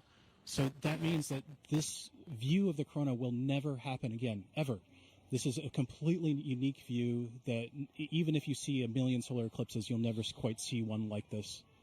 So, Michael, you study the sun. What is it like to see the corona that you don't normally see? I mean, I just, there are no words. I spend my life studying this thing, and to be able to see it and feel it is, I mean, it's just tremendous. You can see a prominence in the chromosphere, the middle atmosphere of the sun is a pink spot. And that pink loop is what I spent 5 years doing a dissertation on. that one little pink loop. And it's just, it makes it all feel like it's in perspective now. I can't believe how clearly I can see those pink loops and the structures in the corona. We can see a few planets out as well. They're brightly shining in the sky. And actually there's a plane racing across the shadow as we speak as well. And I just want to take a moment to say huge thanks to our telescope operator, Vanessa Thomas, for providing these views. This is just so stunning. People are applauding here, as you can hear. I mean, I think everyone here is getting exactly what they came for, which is just that sense of your place in the universe. This is our closest star, and being able to see the star like this is truly special. Okay, we have 1 minute left of totality. Oh, the time just passes way too quickly. The next eclipse won't happen across the U.S. for another 20 years, so this really is a once-in-a-lifetime opportunity for a lot of people. Absolutely. Our friends up in Alaska will see their next eclipse in 2033, so I am like already thinking I need to go there. I mean, it's just, Yes, it doesn't matter what I need to do. I just have to go there. Wow. So we're 30 seconds out. Oh, my so goodness. right before totality ends, our telescope operator, Vanessa, is going to put the solar filter back on. But let's just cherish these last few moments of totality in Dallas, Texas.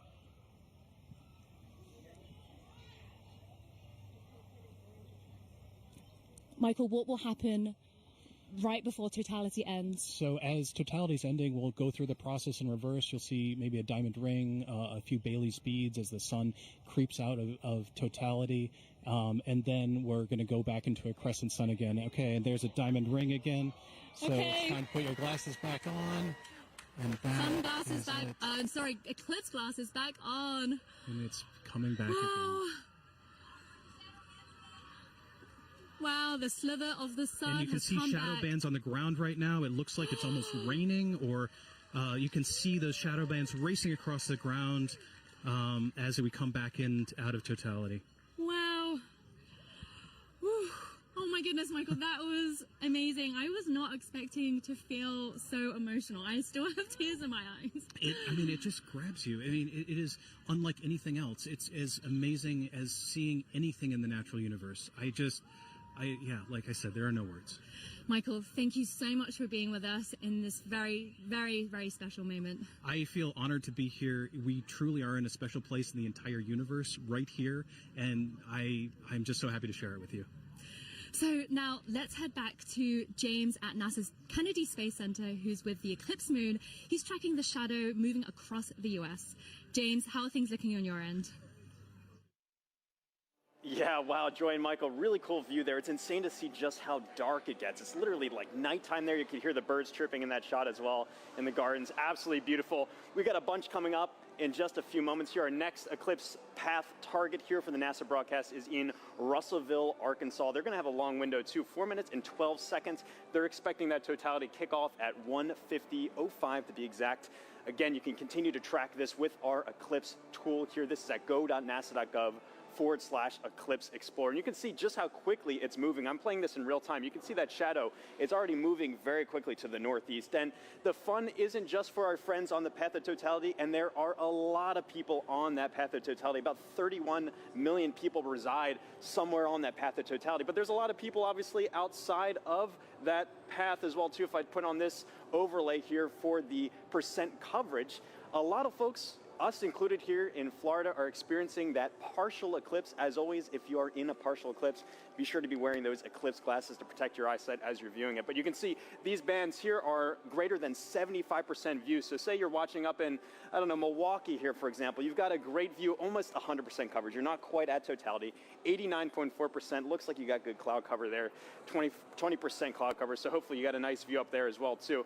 I've also put on this overlay here to show you just the amount of the duration of totality. You see a lot of our places are within this middle band right here that are getting more than 4 minutes.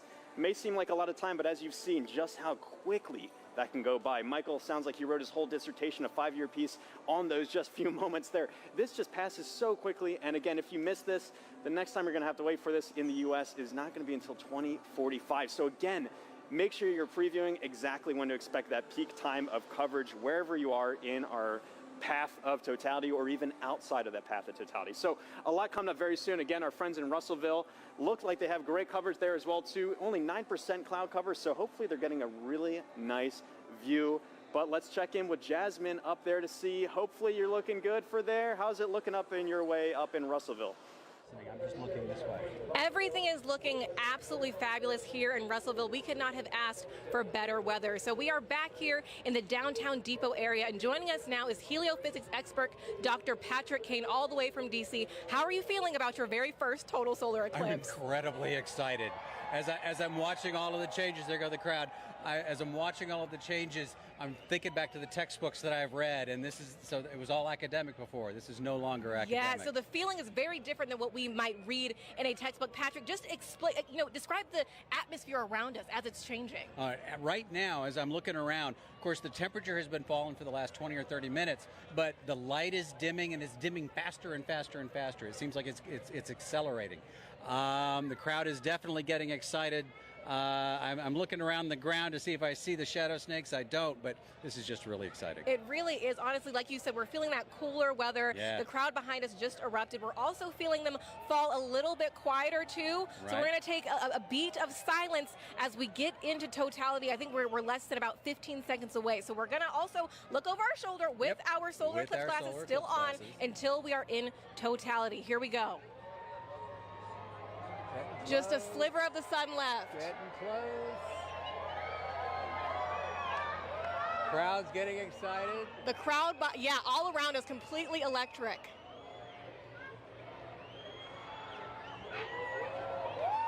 Going.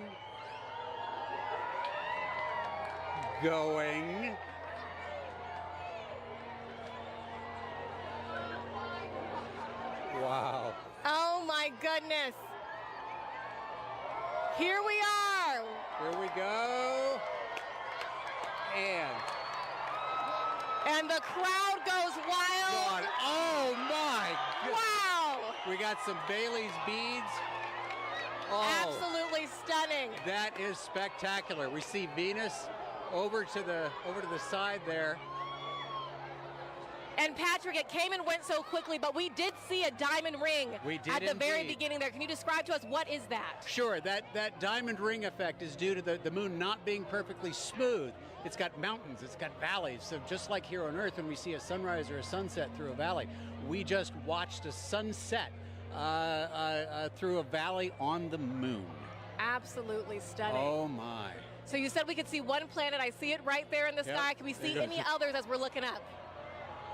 Yeah, we've got Venus on the over to one side. We've got Jupiter up here to the left of the sun. And there's the corona. Absolutely beautiful. That is spectacular. Now, you also said that this is happening during what we're calling a solar maximum. Now, Patrick, does that mean that the sun is stronger right now than normal? Not so much stronger, just more dynamic. It's changing a lot. During solar maximum, the magnetic field on the sun is more chaotic, it's more disorganized. So you see more random directions for the jets of gas leaving the sun. Right. That is spectacular. We could see a stream. All right, we are reaching that halfway mark already, 2 minutes into totality. There's even just a hint of a diamond ring down at the bottom. I can see it. Yeah, we're looking at a diamond ring from Arkansas, the Diamond State. Now, Patrick, of course, as we've been talking about it, this is part of what we are calling the heliophysics big year. You are a heliophysics extraordinaire all the way from Washington, D.C. So what does that mean? Okay, so the heliophysics big year started out in October of last year with the annular eclipse. And of course, we take a pause here in the middle to watch this particular eclipse, but then it will end on December 24th of 2024 when Parker Solar Probe passes as close as it's ever going to get to the surface of the sun within 9 solar radii. Oh, wow. And I'm sure that means a lot to you because you worked on Parker Solar Probe about 20 years ago during its inception. So tell us a little bit more about that. I worked on a concept study for Parker Solar Probe back when I was a graduate student in around 2002 or so. And back then, the idea was for it to actually dive into the sun rather than orbit the sun. So it was going to be a sun dive. Wow, that is fabulous. This must be a very full circle moment for you, right, Patrick? This is brilliant. This is absolutely brilliant. And that diamond ring has been Wait a minute. That's pink. What we are actually seeing is down into the chromosphere now of the sun. We're seeing a little bit deeper than the corona. I believe it's because of the pinkish color. We're looking down into the chromosphere, which is the next layer of the atmosphere of the sun down. Oh, wow. Wow. Oh my God. This is like nothing we have ever seen here in Arkansas and like nothing we will see for the next 2 decades, right, Patrick? That's right. It's going to be 21 years before we see it again here. 2045. All right, so as we are starting to exit Totality, of course, we're going to be very careful with our eyes if needed. We're going to put those solar glasses back on, of course.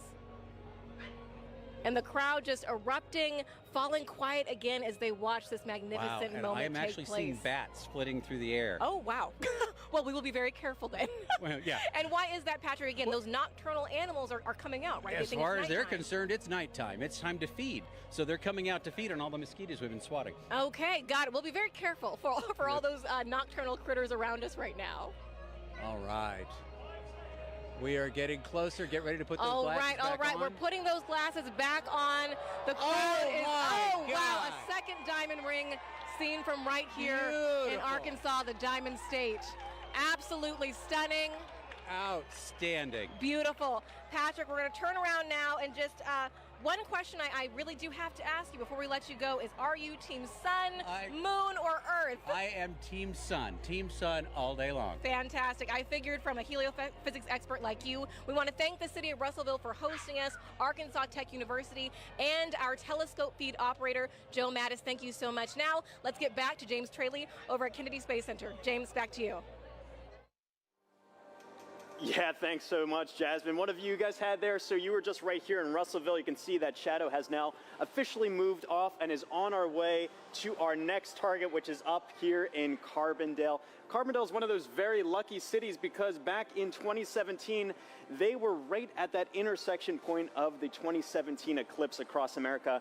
They're there again this year, but the difference is they're going to have a much longer slot. In 2017, they only had 2 minutes, 40 seconds, and that's not as much as they're going to have this year, which is 4 minutes and 10 seconds in the totally eclipsed sun. A really great viewing window for them to really take in this big moment. Very exciting to be able to track that for them as well. And also some details about this tool here as well. If I click onto their eclipse time here of 1:59:15 local time, you notice this little icon comes up here. This is actually simulated based off real data from the Parker Solar Probe of what we expect the corona around the sun to look like. And as you just heard, the sun's a lot more active this time around. It's kind of like a wild hairball, if you will. Lots of different streamers and things streaking off the sun. So you've been seeing already in our coverage some really cool activity around that sun's corona. If you're really lucky and the timing is just right, you might get a coronal mass ejection streaking off the sun. Hoping that someone on our path gets to see that today. If you do, be sure to send us the photos. We'd love to see that as well. One other cool feature about this tool too is you can see the actual path that the moon is going to be taking across the sun. And all of this plays in real time if you time it up well. And so you can actually see, if I go to our live moment here, this is actually playing as what we're expecting in real time, the movement of the moon across the sun. Carbondale just had a little crescent there, and you can see that shadow is really closing in on them very quickly. Let me turn off the 2017 path and zoom in a bit here. You see there, nearing totality in just a few moments, and their weather is looking great. We've been checking in with them all morning and afternoon. 27% cloud cover. That time of totality is coming up at 1:59:15. Really excited. And then it's going to be kind of bang for a while afterwards for a lot of our sites. We're going to be moving on to Indianapolis, all the way up to our final target in Holton, Maine. There is a lot coming up. And even, again, still, if you're outside of that path of totality, have your glasses at the ready to be able to observe that partial eclipse. This is going to be going on for a while. But for now, let's take a look at Carbondale and see up close what it's looking like. How is it looking over there in Carbondale?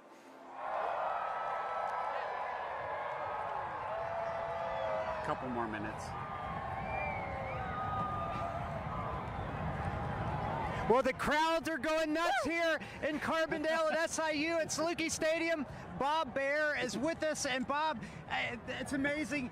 I'm afraid to look up. I know it's not quite ready yet, but tell us, what do you expect here for the eclipse today? Good weather. It's good weather right now. We have high clouds, so totality is going to look just a little bit fuzzy to us, a little bit hazy, but we are moments away from seeing the diamond ring here. This is awesome. Oh, I thought we saw it. I think we got about 1 minute. Okay, 1 minute away. Now, today we're having longer totality. So are you feeling the temperature change? Because I'm already feeling the temperature drop. I felt the temperature dropping about 20 minutes ago even, and the wind picking up a little bit. And I think, we got 4 minutes and 9 seconds here, so it'll continue to get cooler. And we got a lot to look at in the sky. I'm very excited. I'm looking up when I can. Oh, it's so close. It's getting very dark right now. See the very dark. You can see the shadow going across. This is the start of it. It's dark over here. It's light over there. This is amazing. Crowds are going nuts. We're about to get word that we're at totality. Oh, you can see the planets. The crowds are going nuts. This is crazy. Bob, this is amazing. Here we go. Don't look at the sun yet. It's not quite totality, but you can still see some of the planets right away. Very close. You got about 15 And the crowd is very happy. Shadow bands. Oh, total darkness here.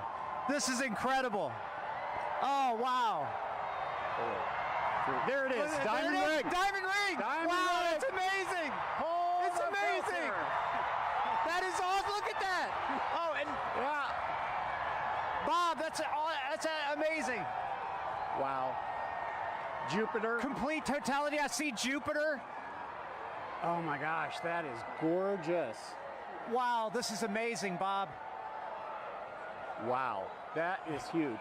So we have some prominences. I think we want to go look through the scope. Go through, look through the scope. I'm going to walk over with you as you talk through the scope. We are right here at one of the telescopes that we have positioned here. Bob is looking through with the naked eye and so going to give us some feedback on that. Maybe some prominences we're seeing. What's amazing is how dark it is compared to 2017.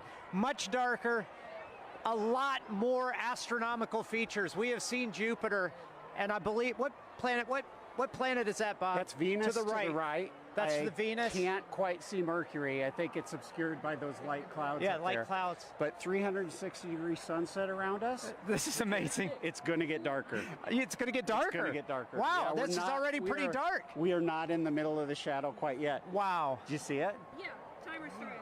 Okay, 2:46 to go. Okay. Yeah. All right, so we're getting some live data from the team here. I tell you, it's really impressive, Bob, because... Oh, my gosh, it's getting better.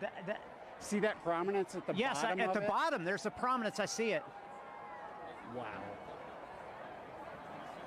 I keep looking for I can't believe the Mercury, clarity. It's so much darker than 2017. It's gorgeous. And what's awesome, we have 6 telescopes running back here, capturing data, streaming this.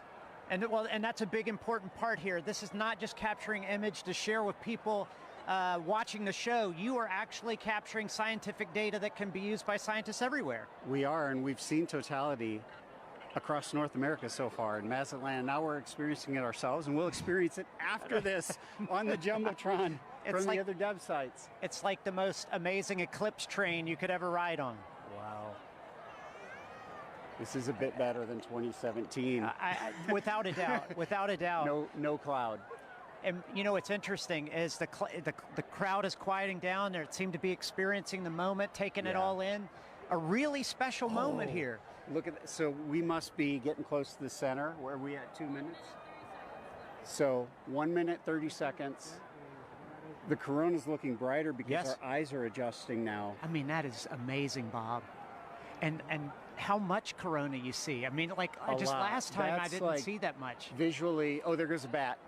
See the bat flying over the crowd. Oh, yeah, we talked about the animals. Now we see them becoming active. We found a Luna moth earlier as well.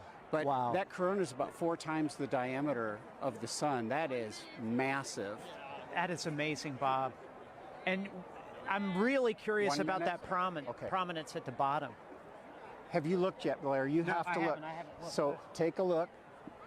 So Blair's looking through the scope now. Oh my goodness! Totality. No, that one right at the bottom is significant, Bob. It looks like a coronal mass ejection, but don't fact check me on that because I'm just a novice. But there's actually 2 on the bottom. Bob, you got to look at that. Yeah. There's 2. Look at the 30 seconds. William. 30 seconds left in totality.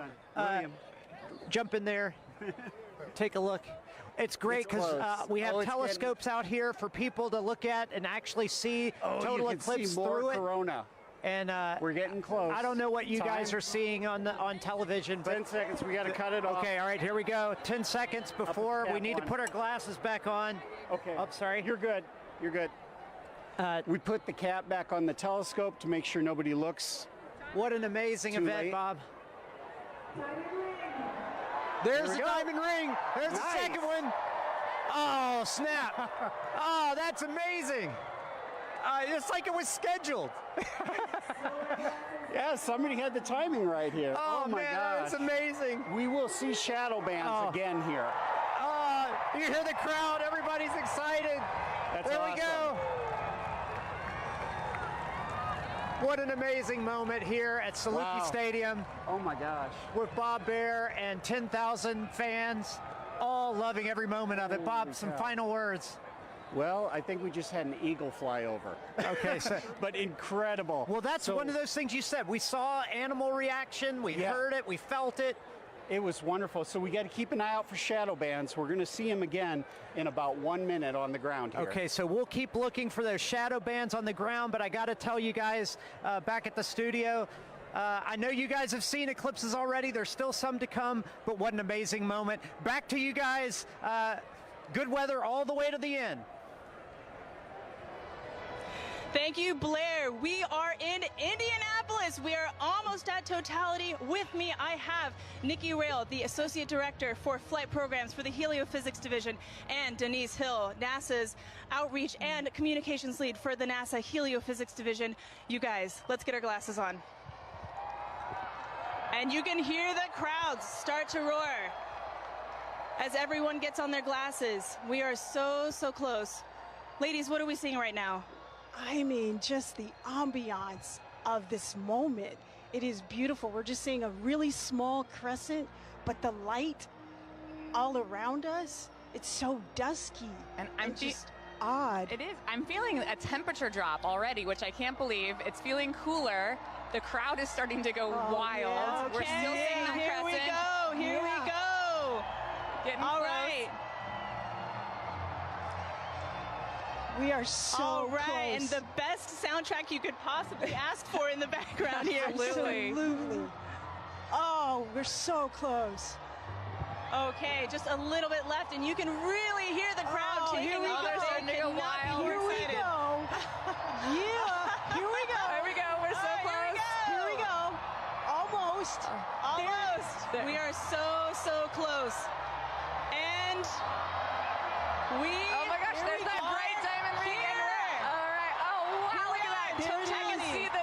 Yes. Oh my gosh. I can actually visualize the corona. I've always wanted to see that. Wow. Look at that. Fantastic. Oh my God, it's gorgeous. Oh my gosh. Absolutely An incredible sight. And dark. Wow. Look at how dark it is. Oh my gosh. And you can really see those streamers coming out right now. I'm seeing some bright lights around where we're seeing cratering, and I can see those streamers coming out of the corona. And are those Bailey's beads? Are we seeing any Bailey's beads? We were seeing some Bailey's beads. They're transitioning out a little bit, but yes, those bright light where the sunlight is shining through craters on the moon, mountains and craters. and look at those streamers of the corona. It is putting on a show. Moly. And it is dark. Holy moly. It is dark.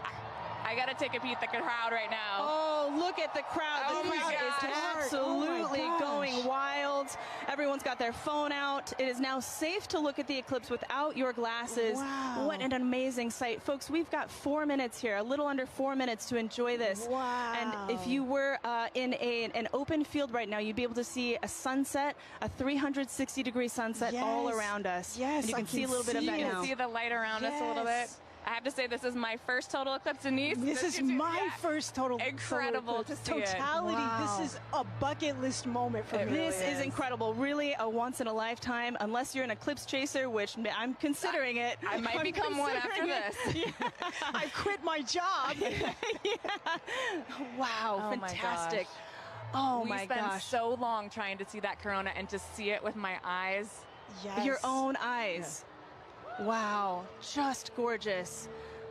I'm just in Oh, awe of like yes. being this person on this rock moving around the sun. Yes. I can't even believe it right now. Yeah, and to share this moment together with 50, 60,000 people all looking up at the moon and the sun all at once. It's just an incredible experience for all the folks here in Indy and for all the folks watching. I hope you can take, the amazing energy and excitement from this crowd. What a special moment for the United States. Oh my gosh, did you hear that? Listen to everybody. Oh, there we my go, the goodness. crowds. Wow. Wow. Okay, so I think we're seeing, those beautiful The prominences. corona is just putting on such a show right now. It's got my Yes. full attention. Wow. That's all I can watch. Holy cow. We've got some very appropriate music going on in the background here. Yes. This is the best version of getting mooned that I have ever experienced in my life. Don't strain your eyes. Oh, wow. I am just in awe. There just aren't the right words to describe this. I'm just noticing it feels so strange to me right now. Like, I feel the hair on my arm standing Wow. up. I feel like it's nighttime and what It am I is. doing? And it was daytime. And actually, folks, we're starting to get some nighttime insects coming out. Yes, we're starting from to the see lights. bugs. Yeah, we are seeing bugs Yes. and light. It's hard to hear them over the crowd, but I can definitely see them flying. Yes, I think the animals are a little bit confused.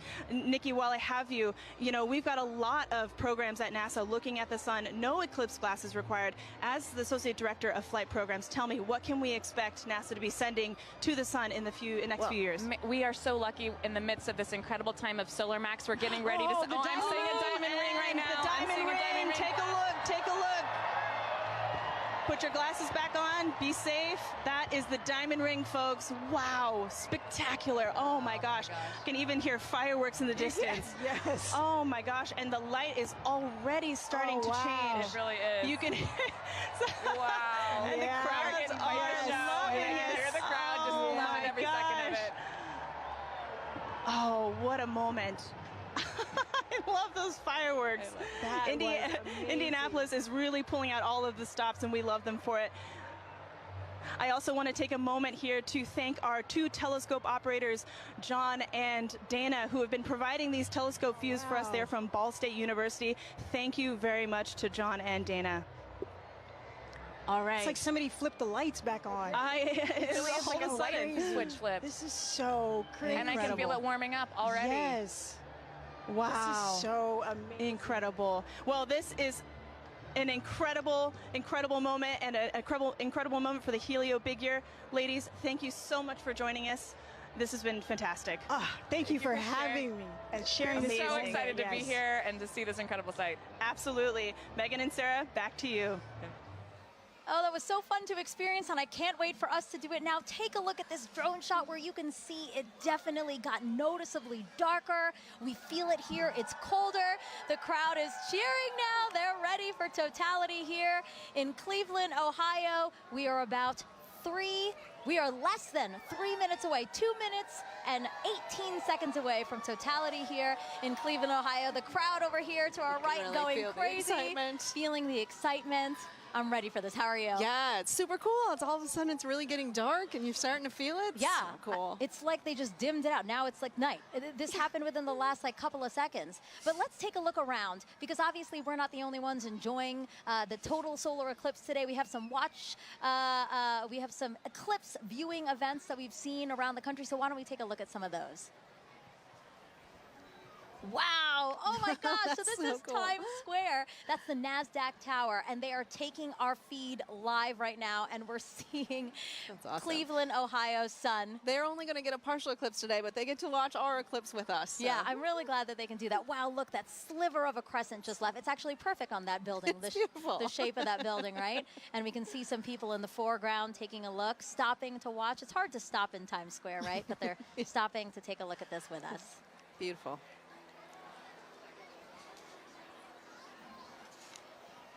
Oh, awesome. So this is just next to us. This is Progressive Field here in Cleveland, Ohio. So the Guardians have their opening day today, and the first pitch is like after 5 o'clock. But as you can see, they've opened up the stadium, and people are in there to enjoy the big crowd in eclipse. there to watch that. That's great. Yeah, you can, oh my gosh, it just got darker here. Yes. Oh my gosh, that's so interesting.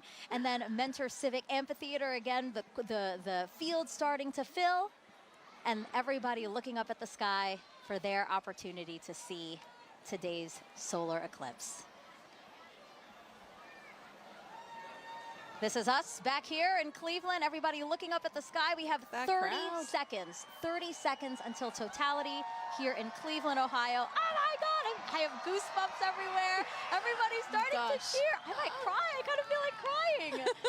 This is so cool to see. It's getting so dark so fast. Wow, it's like night just descended on us. And look at the crescent slowly disappearing. Crowds cheering here. Cell phones up, cameras up. 5, 4, 3, 2, 1, and totality.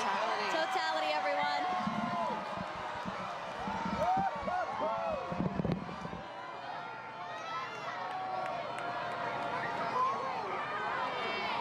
Oh my God.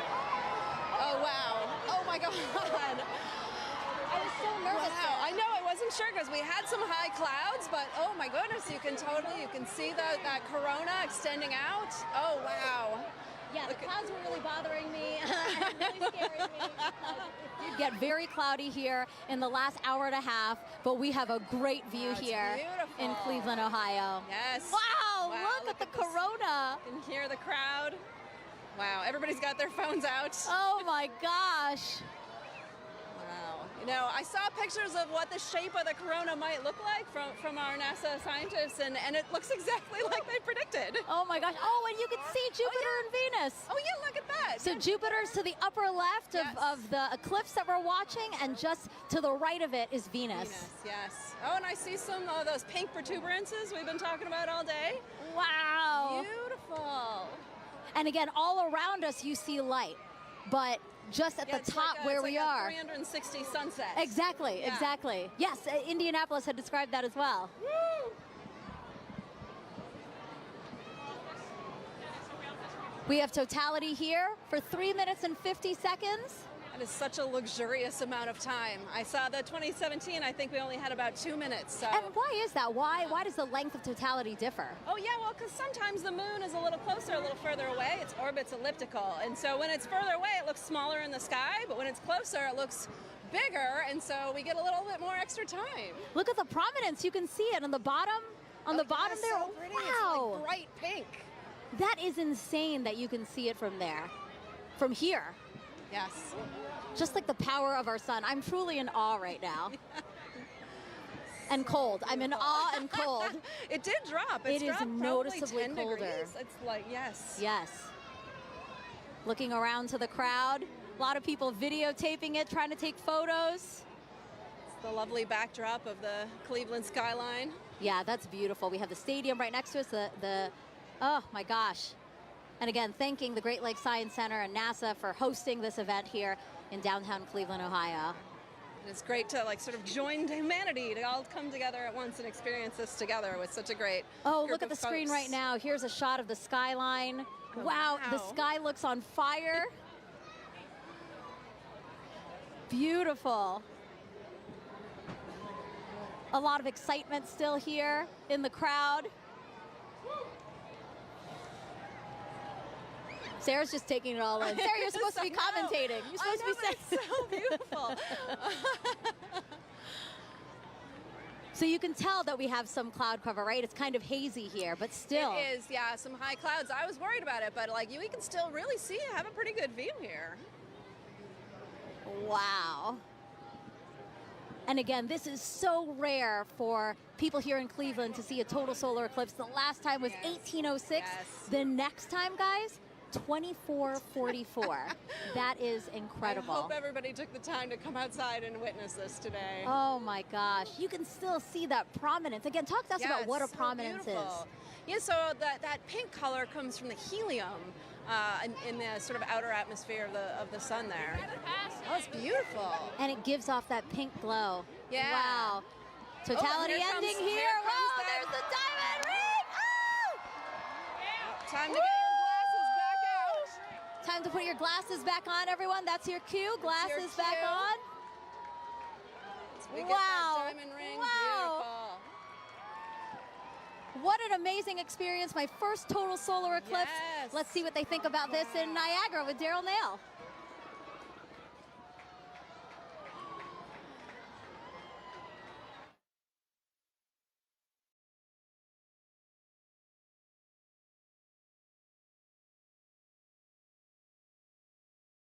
Over the entire area. You can hear the crowd erupting at various moments when the eclipse has been seen, but we are under pretty cloudy conditions, and David Sheeny is with us. He's a program executive with the Heliophysics Division. David, this is a challenging situation to be in order to try to see this eclipse. We've seen glimpses. We have seen glimpses, so we're basically spending our time staring at the sky, hoping for a little bit of a glimpse of what would be a totality. So right now, the sky has just completely gone dark. You can see all the lights, basically, everybody's cameras and everything else are all making it lighter. And it's gotten significantly colder as well, just over the last several minutes. And it's like, it's fascinating to see it go night like this. We've been listening to everybody across the country enjoying totality and seeing it clear. That's not the experience we're having here. In fact, it's so cloudy that our telescope operator, Jessica Bellina, who's working very hard to try to get a lock on it, has not been able to get that telescope feed dialed in because she has to have a view of the sun in order to see it. So we don't have a feed for you from Niagara. What we have is just every once in a while you'll hear part of the crowd, only part of the crowd will cheer because I guess they kind of have an angle through the clouds to see just a little bit. Yeah, and the clouds have really only cleared out enough occasionally to even need eclipse glasses. So for the most part, you have a thick enough layer of clouds that you can see the eclipse without them, and it's just fine. So a lot of us have been able to just take regular pictures with our cameras. Let's take a look and just kind of enjoy the moment of darkness that we're in now. People have come from all over the world to be here. You can see some. It looks like it's a little bit lighter up there. Our spotlights are blinding these guys. Can we turn the spotlights down? So there, oh look, you got a little bit of eclipse right there, with people watching. So we're just catching little glimpses of things as we look up into the sky. So this might not be as exciting as some, but this is what we get. We're just hoping to have a little bit of a glimpse. Well, we've got 3 minutes and 29 seconds for it to happen. We're already a minute or so in. Right. We heard there's going to be skydivers that are going to jump out. Probably hard to see them. Yeah, I don't know that we'll get to see the skydivers. You can't see any of Niagara Falls really. It's basically all like as if it was night for us here. You can start to see some of the light come in from the other side. So we're taking now a view of Tupper Lake, New York. That's oh look, there he goes. Oh, hey, there he goes. Totality right there. We're getting totality right now that we can see. There it is. We just got a really nice clear spot right there. So wow, got a little bit of hole through the clouds so everybody could see. Just opened up, and now that was the roar from the crowd that you just heard, and just as soon as it showed. So yeah, we're continuing to watch the totality that we're getting right now. You can see a little bit of hint on the side as it's shining through. Well, there, duck down. Yep. Jessica, so here we go. We have another view, a little bit. Another little view right here. No. As it's starting to peek out around. Oh, there it is. So we're getting starting to peek out just around right there. Yep. Well, Totality is complete. Yep. Well, that was a fun experience to watch and hope for, like just everybody else around here hoping for a view. And we got it. That was a unique experience. Bring the lights up. And suddenly night is turning into light and day. Yeah, we're getting some light again. Oh, although that's a lot of light. I was worried there for a second that we weren't going to get anything. David Cheney, thank you so much for joining us. Appreciate you sharing this experience. I was really worried that we were going to see something. Fortunately for everybody here in Niagara Falls, we got to see a little bit of the eclipse. And yes, we did. That was great. Some cheering now. Thank you very much. All right, you're welcome. As we take a look around the falls, and people have not moved. They are still looking up, enjoying the partial eclipse now. We're going to bring in Jeremy Hansen. He is a Canadian Space Agency astronaut who has been at the falls with us for the past few days. And Jeremy, you're going to be on Artemis 2, of course, the mission. We'll talk a little bit about that. I'm going to be looking over your shoulder here, Daryl. Hey, make sure you put on your glasses. Well, we're still pretty safe. We got a lot of cloud cover, but that's true. That was actually, I think, exceeded expectations. Well, I mean, when your expectations start off with just clouds everywhere. Yeah. And I didn't think we were going to get anything. How did you feel when it finally poked through? I felt like success because we all really wanted to see it in totality, and we might have only saw it for 5 seconds, but we did get to see it, and we could see the corona, and that was just very special for me. So I really like that. And then when it passed totality, it was like this amazing, hopefully the camera captured it, but just like that amazing sunrise just coming across the clouds. Actually, the clouds kind of made a nice backdrop for it, so that was pretty special. That was very unique, very special. I'm so glad and a little relieved that we got to see a little bit of it. That was the moon passing in front of the sun. You're going around the moon in September of 2025, currently scheduled for that. You'll be the first Canadian to do so. You just saw a real special moment. That's another one. What are your thoughts on getting ready to take that big trip?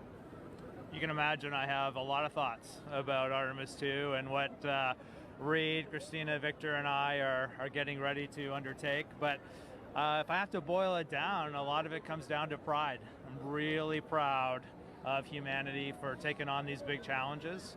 We're really proud of the United States for their leadership, for creating this opportunity where other countries can express our genius, bring real contributions to the program.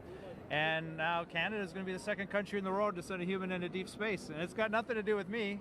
It has to do with the genius that the world is sharing. I just love that. That's amazing. Want to mention real quick, we are in full totality up at Tupper Lake, New York, not far from here in northeastern New York. We're here in western New York where light is continuing to shine and get a little bit brighter. It really is special, and we really felt that in the 4 days that you were here interacting with the public. Was that your sense? There's a lot of excitement around this celestial event that's happening and around space exploration in general, which I find really uplifting. I don't think space exploration solves all the problems or challenges of the world, but I do believe it is one of the pillars of those solutions. It doesn't matter what problem you're looking at, space plays a role. And I love it when I see our youth getting fired up about, asking me, how do I work at NASA? How do I work at the Canadian Space Agency? We're on the US side here, but I've had some Canadians come up to me.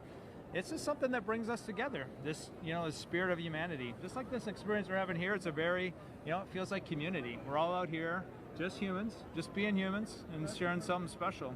And sharing it together was really neat, that communal part that you talk about.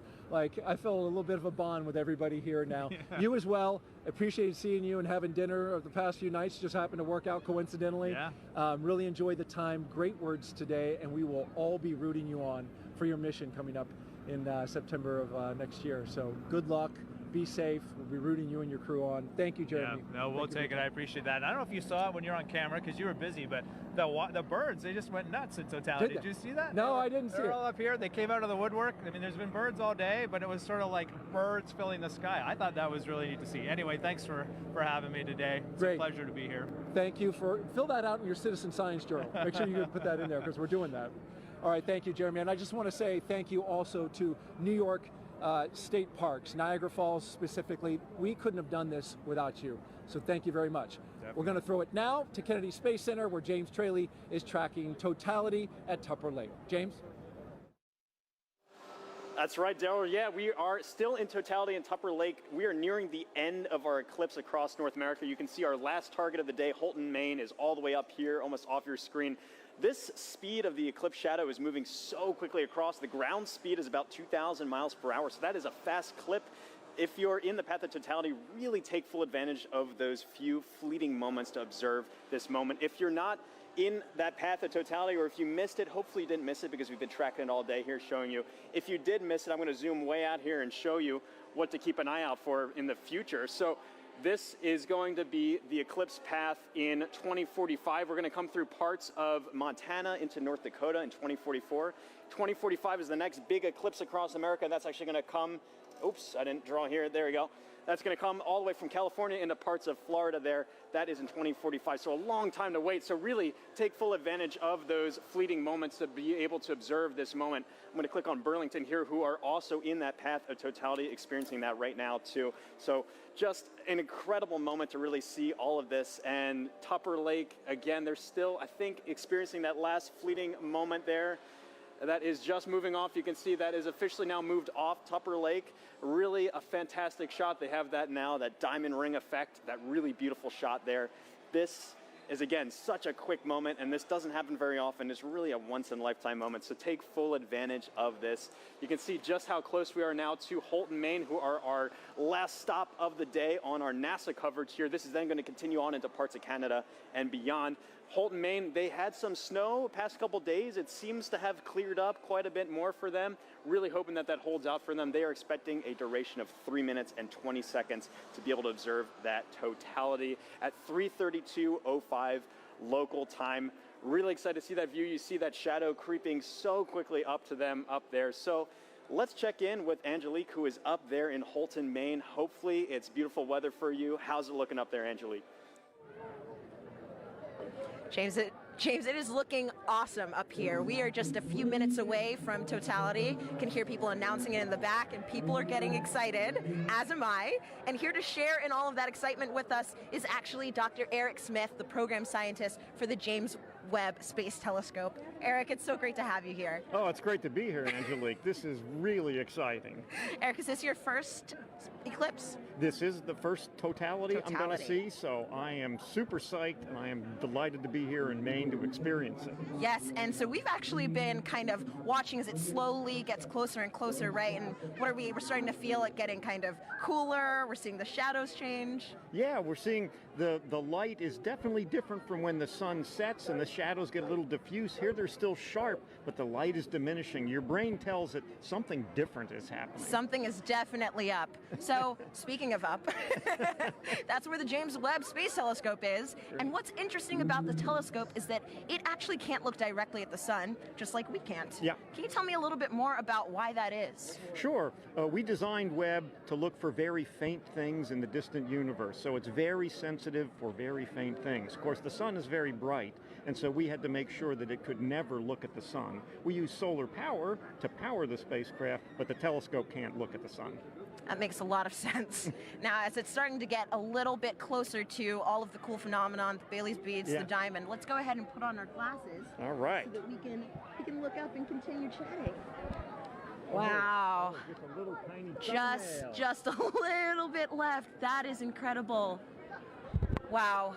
So, Eric, I have a couple more questions for you. Another thing that I was wondering about is how we can use actually eclipses to study exoplanets, which are planets outside of our solar system, using, I think, the transit method. Is that what that's called? Yeah. Right now, during an eclipse, the moon Sorry, you can hear everybody getting excited. We're getting very close to totality here. The moon is transiting in front of the sun just the way planets that orbit around other stars transit in front of the star. So Webb can look at those exoplanets and use the transit just like we're staring up at the moon transiting the sun. Gotcha. And so a transit is, like you said, literally just when something crosses in front of something else. That's right, transit. yeah. Okay, very cool. So throughout the broadcast, we've actually been able to see the eclipse through different telescope feeds. Can you tell me a little bit about what the difference is between, actually, we're going to go ahead. Oh, here we go. We're getting really close. Oh my gosh, it looks like just a few more seconds until we are in complete totality. Oh my gosh. 5, 4, 3, here we 2, go. 1. You can hear everybody cheering. This is incredible. So let's go ahead and take off our glasses. We are in totality now. Oh, you can see the coronal spikes. Amazing. That is beautiful. Incredible. You can see a planet in the sky that you couldn't see before. Oh, wow. And I think, is that one of the, oh gosh, the there's some drone. There's a drone up there in the sky, too. Oh, my goodness. Oh, wow. It's incredible. The rays that you can kind of just see coming off of the corona. Yes, yeah. Stunningly beautiful. Yeah, that's Yeah. got to be one of the most amazing things I've ever And seen. you can see the gradation in the sky color down to the horizon, Oh, too. my goodness. Yeah. I am seeing a bit of that 360-degree sunset. Yes, yeah. That is really cool. It's amazing. Even though we're in the total shadow here, there's still the corona is still pretty bright. It is incredibly bright. You could read by the light of the corona. I think I would have some trouble reading, but I probably could. I could technically read something. So Eric. Oh, and actually we have the International Space Station flying over right now. So they are actually seeing not one, but two views of the eclipse. They're able to see not just the moon passing in front of the sun, but they're also able to see the shadow of the moon passing over Earth, which is absolutely incredible. I mean, I can hardly imagine a view being better than the one we have right now, but if there is one, it's probably on the space station. It's from the space station for sure. Wow. So yes, they're able to take some pictures of that, and that is just incredible. Just incredible. One of the things they told people to do if you're far away was to hear how nature changed. And it was interesting here. We're, of course, surrounded by a lot of people just to hear their reaction when we went into totality. It's true. The humans in nature have not gotten quieter, but louder, I would say. But, I mean, you can definitely hear the loudness has a different kind of character to it. There's almost like a, I mean, I don't know if wonder has a sound, but I think this might be it. Yeah. Hushed awe. Yes, hushed awe. That's wonderful. And I can see just one little red, I guess, like protrusion coming down little there. red spots almost. I noticed those too. That's cool. Now there are two. Yeah. Wow. That is just so cool. Yeah, I like the 360 sunset. It's a little hard to see behind us, but it's... oh, we've got at least one or two drones. Yeah, some... our robot overlords. Of course. And so, Eric, I know that, I mean, clearly with the drones, people are starting to get involved in the eclipse, and I know that there are lots of ways that people can actually get involved. One of those ways is with citizen science. Right. Do you mind talking about some of those opportunities, how people can actually... Sure. We had citizen science programs where people could use their cell phones to take pictures during the eclipse. And we're getting ready to come out of totality. We're just put our glasses on. And here we go. Oh, there it is. Oh, it's peeking out. Oh. Everybody is cheering. We have just made it to the end of totality. We're starting to see the sun just peeking back out amazing. Again. Now just look at the ground, how much brighter it's gotten. It is all of a already sudden. so much brighter. That is so wild. That was probably one of the most amazing, but also fastest 3 minutes of my life. Yeah. I wish I could do it all again. Yeah. All right, well, that was incredible. Incredible to get to experience that here in Holton. Thanks so much to the city of Holton, and also thank you so much, Dr. Smith, for coming out and hanging out with us and experiencing this wonderful event. Oh, it was my pleasure, and congratulations to the city of Holton here for doing such an amazing job covering the eclipse. It was amazing how well orchestrated it was. Above and beyond. Yeah. And I want to say, of course, a special thank you to photographer Dave Bowman, who has been giving us these incredible images from the telescope feed, and we're going to enjoy as the rest of the eclipse kind of ends here, going back in the direction that it came, and with that, we're going to send it back over to you, Megan.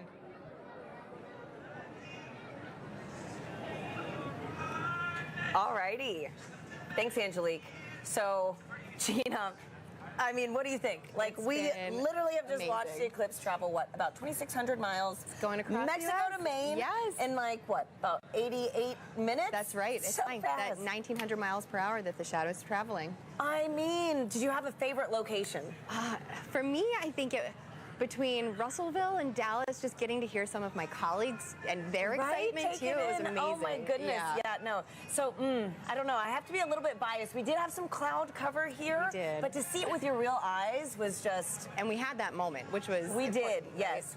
It was amazing. And so it's really cool too, just to think about how millions of us now have this shared moment of what could be a once-in-a-lifetime event. It's true. And so, folks, we have time for some more questions from our viewers. And again, we have another great question from Mackenzie, who's in the 3rd grade. Okay. Let's roll it now.